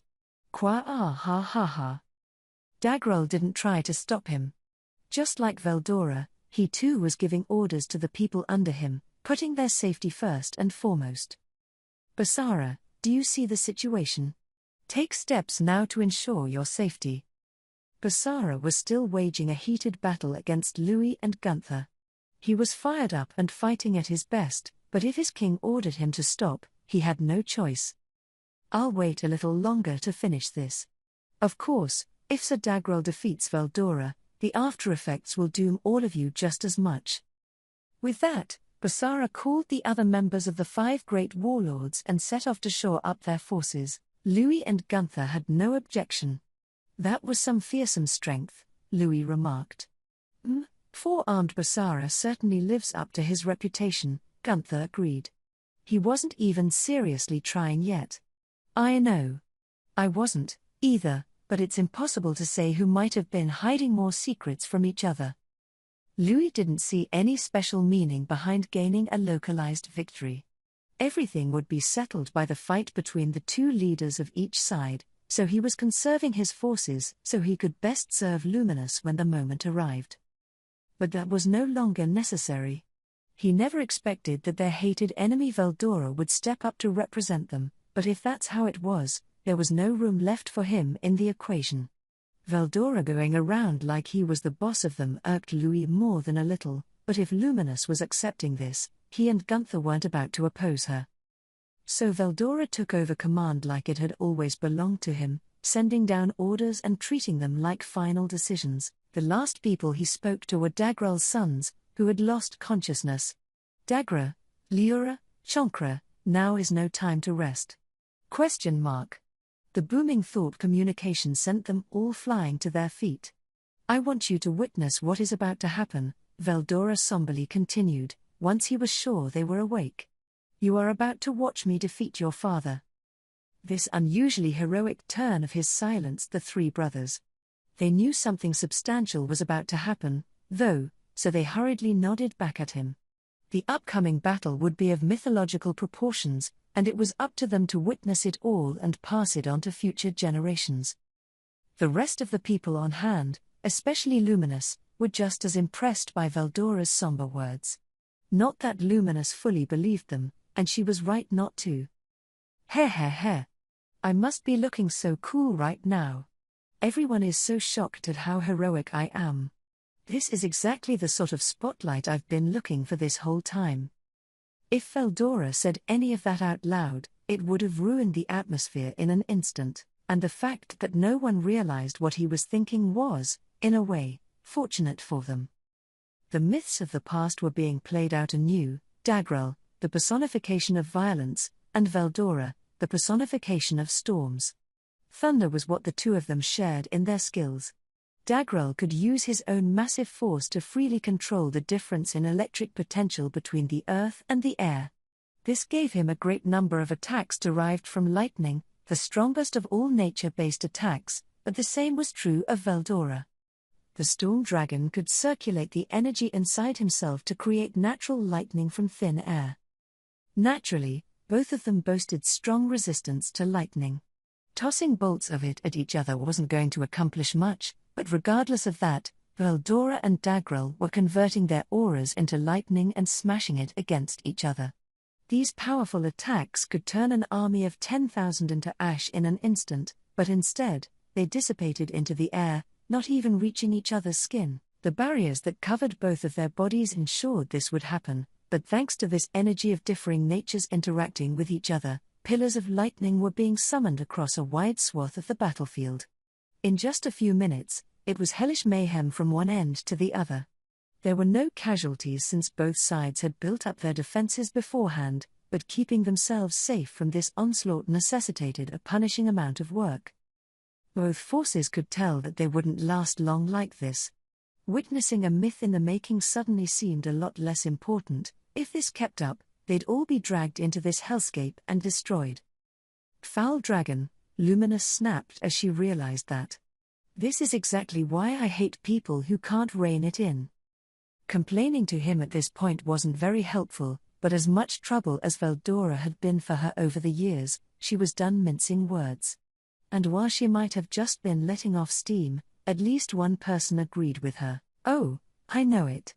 If my boss starts seriously going on the rampage, it's a huge pain in the ass for all his men. It was Basara.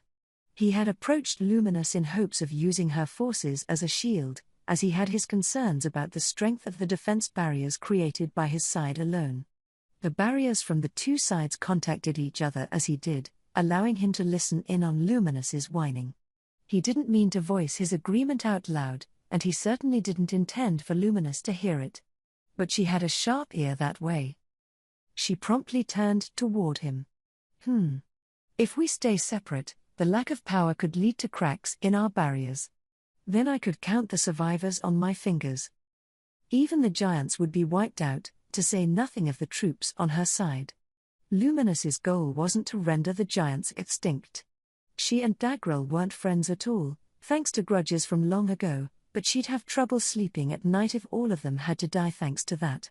If possible, she wanted to save the lives of those she could, and there was just one way all of them might survive this. She pondered for a moment. Then, her mind made up, she spoke to Basara. Your name is Basara, yes.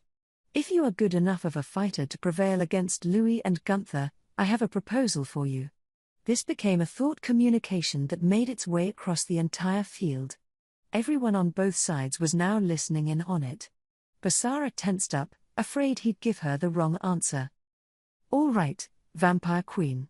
I'll listen. I want all of you to work with us. Huh? If you want to survive, we must assume a unified defensive formation. We'll all gather together, and then Xion will boost us. This was the answer Luminous arrived at. Asking your enemies, up to now, for their hand in this was a tall order, but if they couldn't work this out, they would all die. Basara knew that as well. She called it a proposal, but frankly, it's sending out a lifeline to us. With Xion on her side, Luminous might just be able to guarantee the safety of everyone here. Basara's support would make that even more of a possibility, and that, in his mind, was enough reason to make him want to help out his nemesis. Like, if she wanted to, she could use this whole situation to easily destroy us all. Instead, look at how kind she's being. What can I do? I'll happily accept the offer. You guys have any complaints? The giants all roared their approval, and with that, Luminous's proposal was accepted. Now everyone could, and would, survive this. Dagrel held free control over wave energy. He could shake the earth to summon tremors or vibrate the air to rain down punishing electricity. He could work the wind currents to generate waves of vacuum force as easily as snapping his fingers. But none of it worked on Veldora. It couldn't have.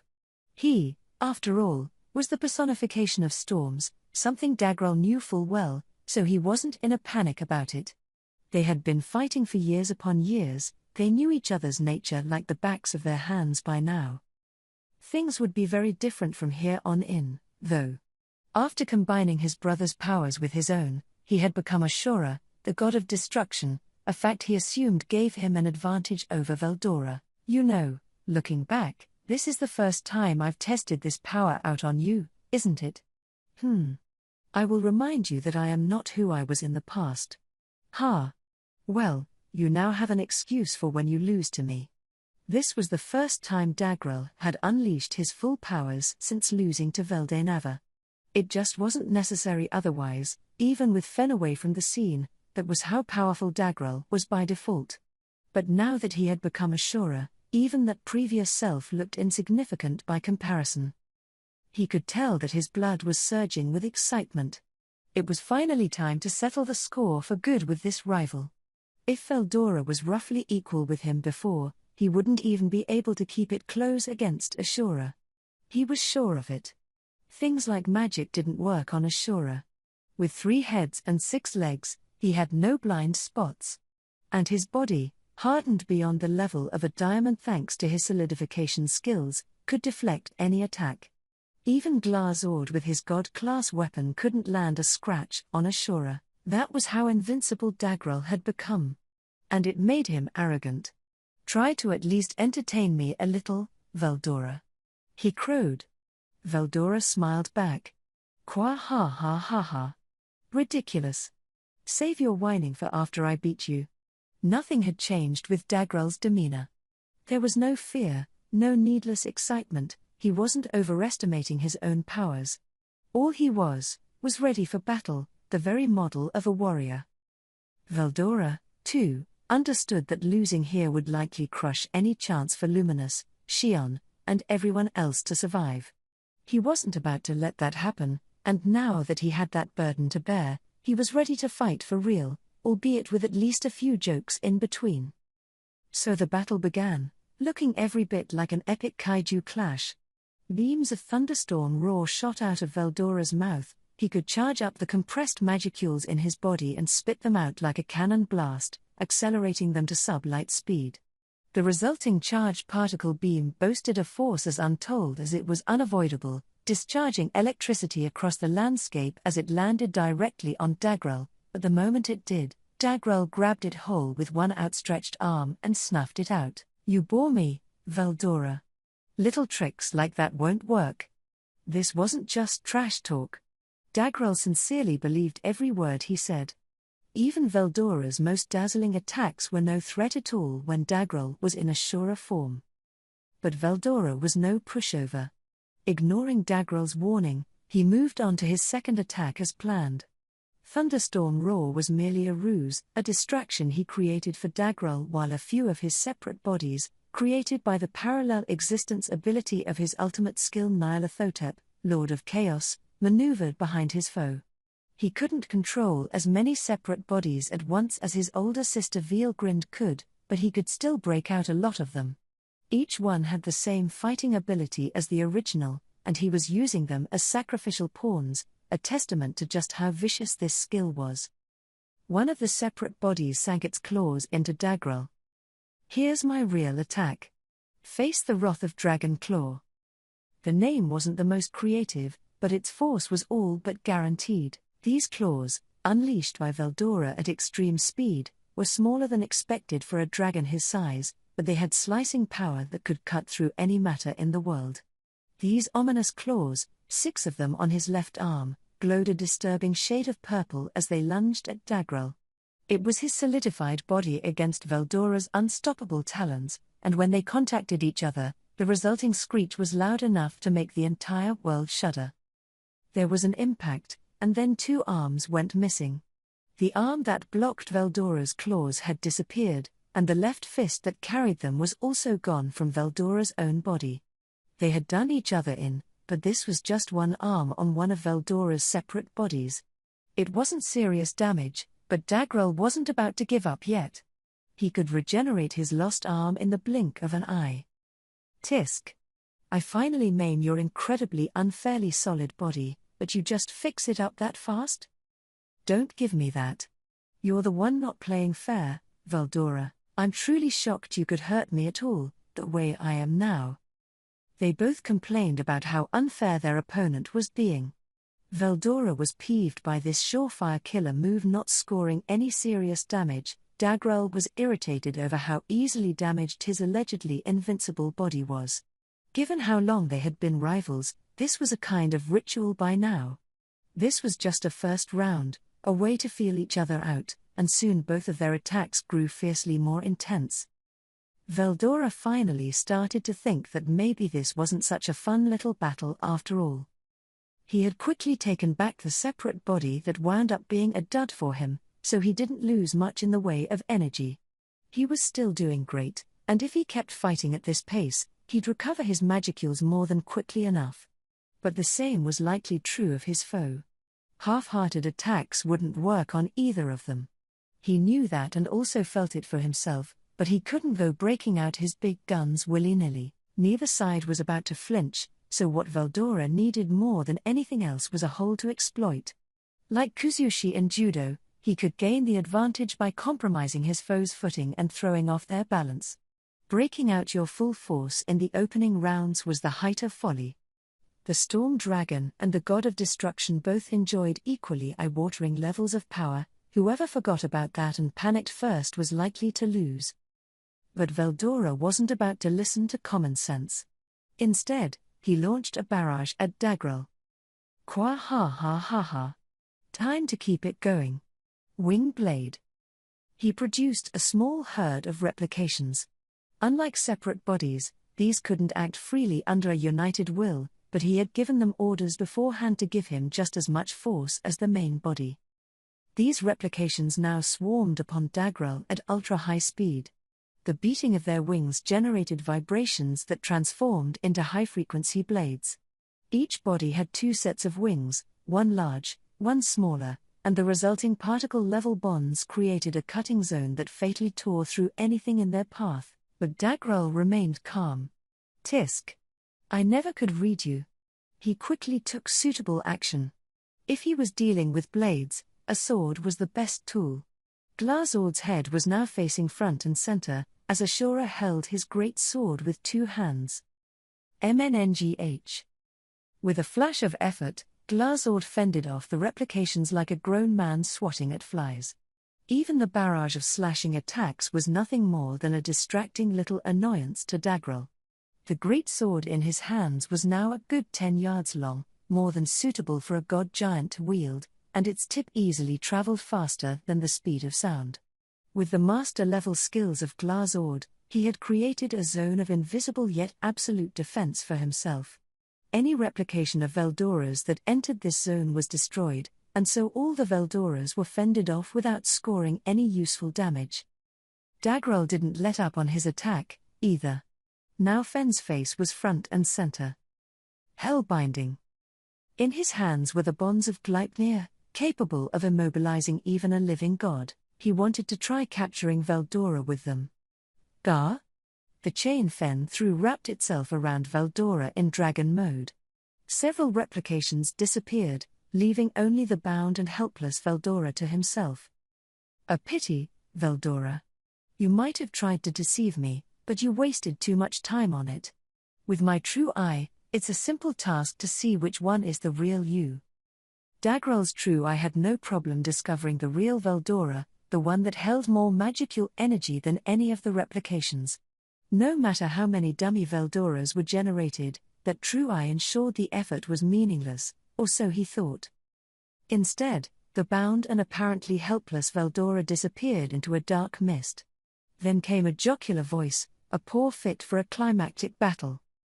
Or, too bad. That one was a fake, too. Veldora was intent on riling Dagrel up as much as possible. It irritated his foe to the point that he could no longer hide his chagrin. His true eye had been deceived all too easily. Ho? You tricked my eyes, then? Yeah. Pretty neat, huh? What kind of trick did you use for that? Heh.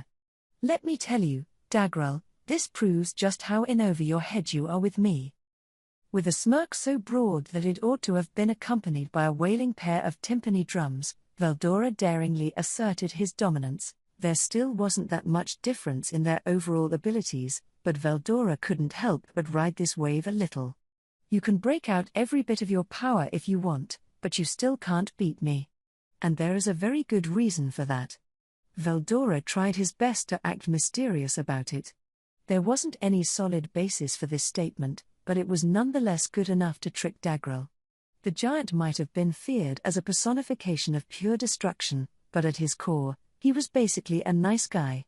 Definitely the most benevolent out of the Octagram members, at least. A good reason? Yes, exactly.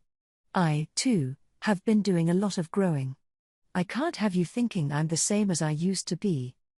If this was enough to make Dagrel put his guard down, nothing could have gladdened him more. But he didn't, and that was partly thanks to Veldora being an ass and holding out like this.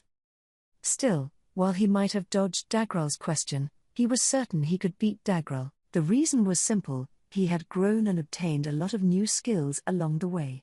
Exactly how he had grown and what he had obtained wasn't really in his capacity to fully explain, but to Dagrel, it must have been a terribly confusing avowal. So how did Veldora fool the true eye?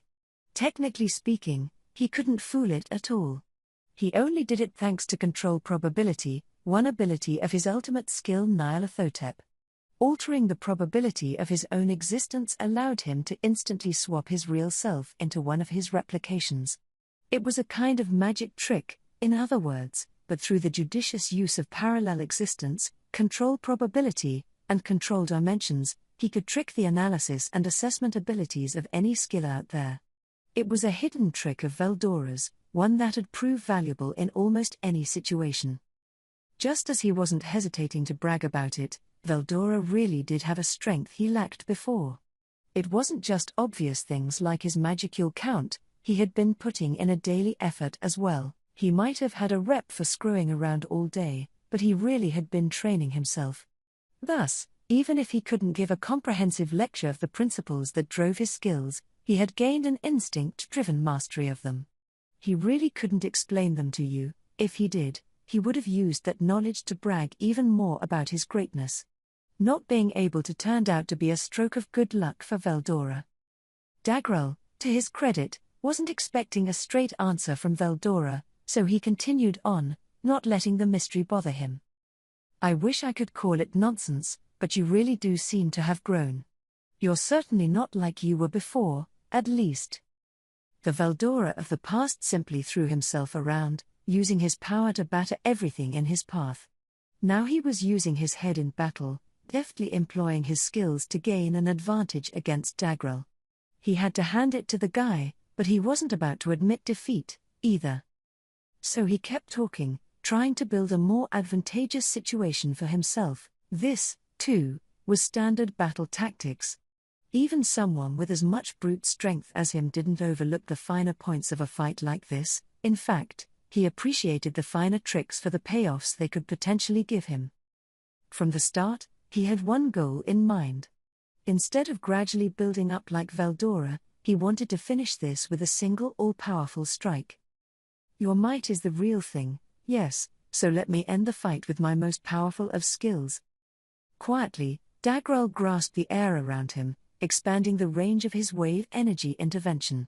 Using his true eye to gauge the space, he made sure none of Veldora's replications were lurking within, then sliced it away from this dimension, creating an isolated space of his own.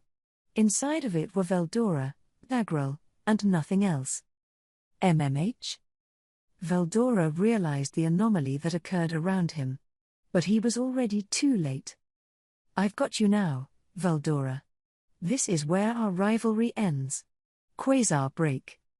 The finisher-level move filled the entire cut-off space, not leaving an inch unturned. It began to shake violently, as supercharged waves of space-time energy shot out from Dagrel. As they filled the area, they created a force field of irreversible destruction. The boundaries prevented it from fanning out, so instead it compressed itself, testing the physical limits of the space. The result was a destructive, absorbing light beam, one that cost Dagrel 60% of his energy to create. It transformed his body into a sort of black hole, destroying and swallowing up the space around him as he saw fit.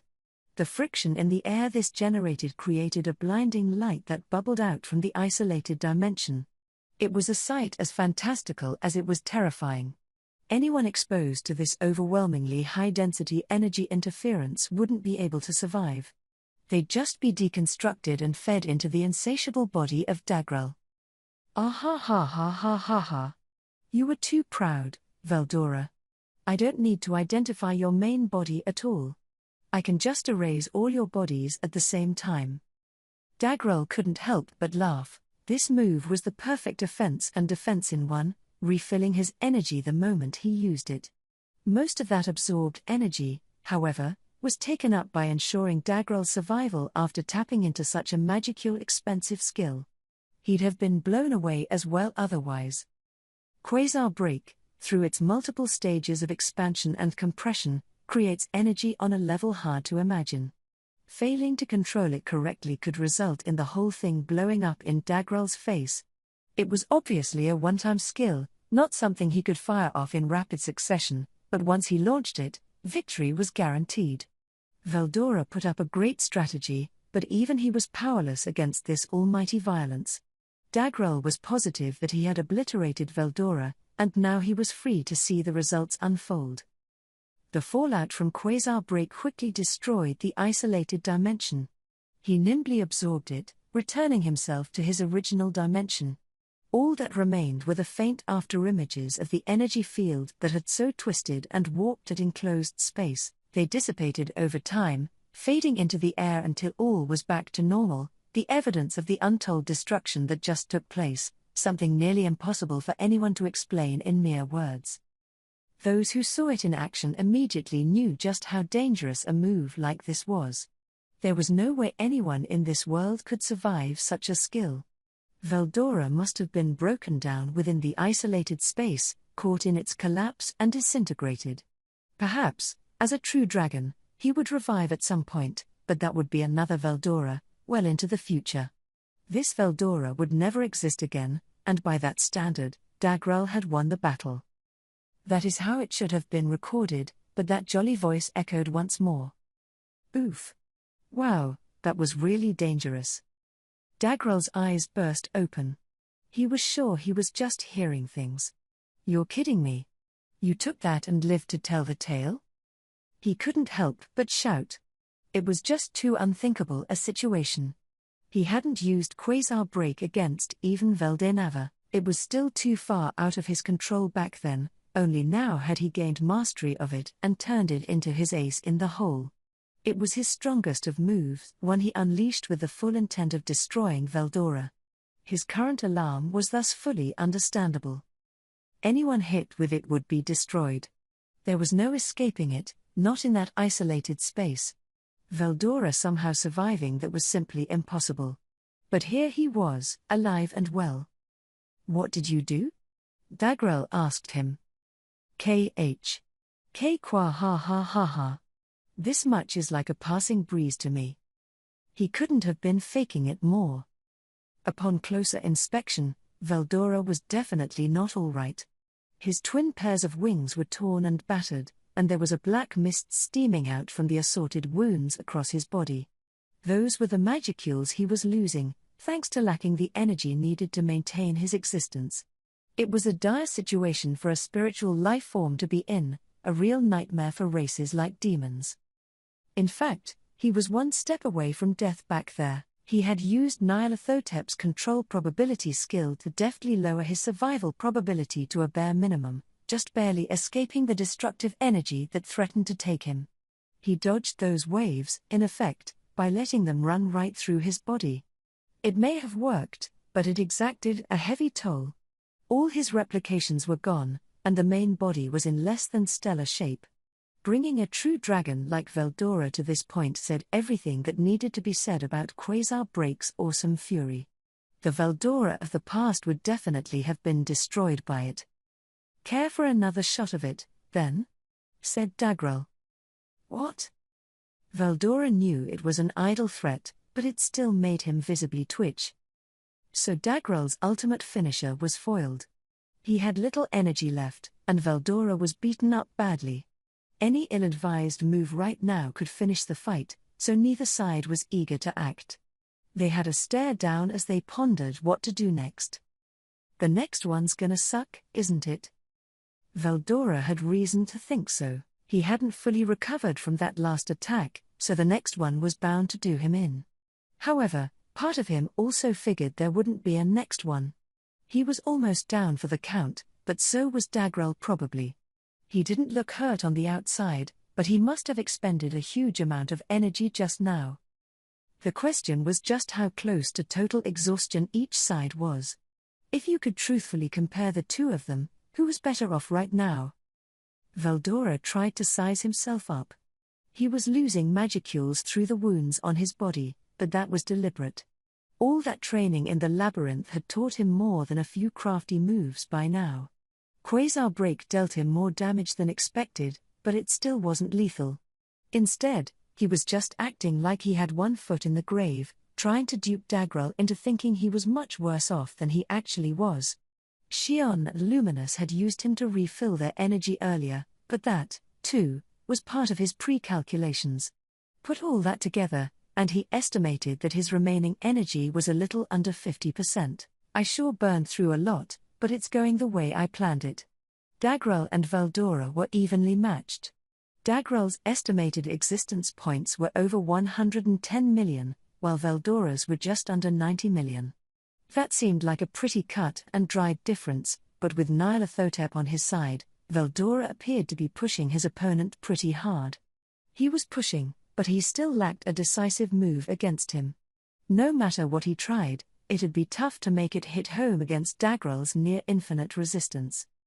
How should you use what little energy you have left, and how can you make your finisher hit your opponent? That would decide how this whole thing worked out, and thus Veldora saw an urgent need to drain Dagrel as much as possible. All of this so far had been part of his plan.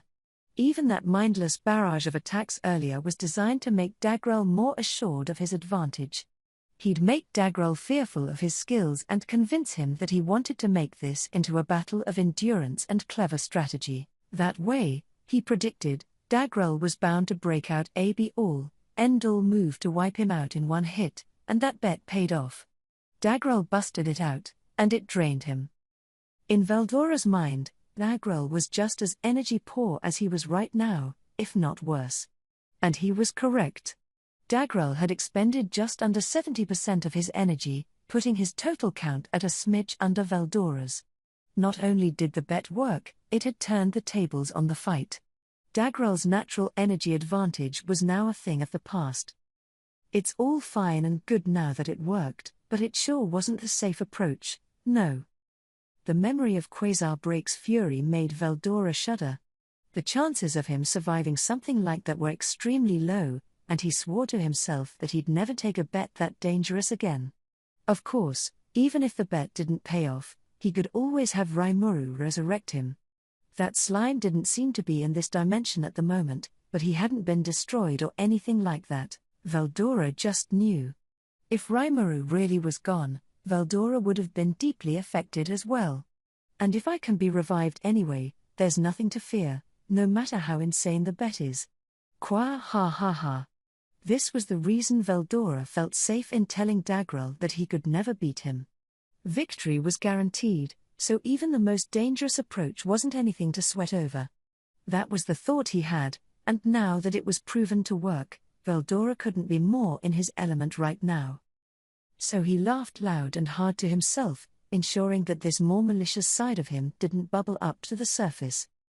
The Veldora that Dagrel knew was this mischievous little prankster who constantly searched for new toys, then promptly got bored with them. He wasn't at all the type to keep working on a difficult problem until he solved it. A few serious threats and Dagrel was sure he'd give up and capitulate at once. Veldora, after all, owed absolutely nothing to Luminous and her nation. He had no reason at all to seriously trade blows with Dagrel. He also assumed that Veldora would admit defeat the moment he encased him in that isolation space. If he tried to escape it, in fact, he didn't intend to chase after him. He didn't hate him at all anyway. They quarreled a lot in the past, but it was really more horseplay than anything else.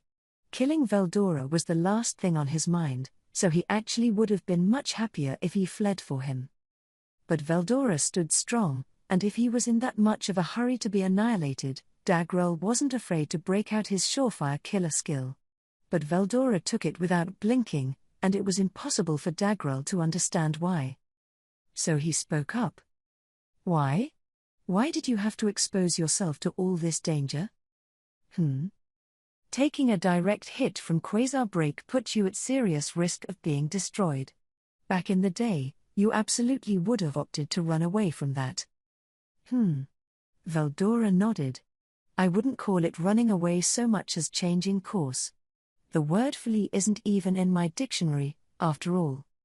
He was spinning the facts like a seasoned politician, but no one thought fit to point out his lies. If someone like Veilgrind were around, she probably would have smiled and subjected him to a 3-hour re-education lecture. But, well, one reason is that I wanted to test out my powers, I suppose. Oh, Veldora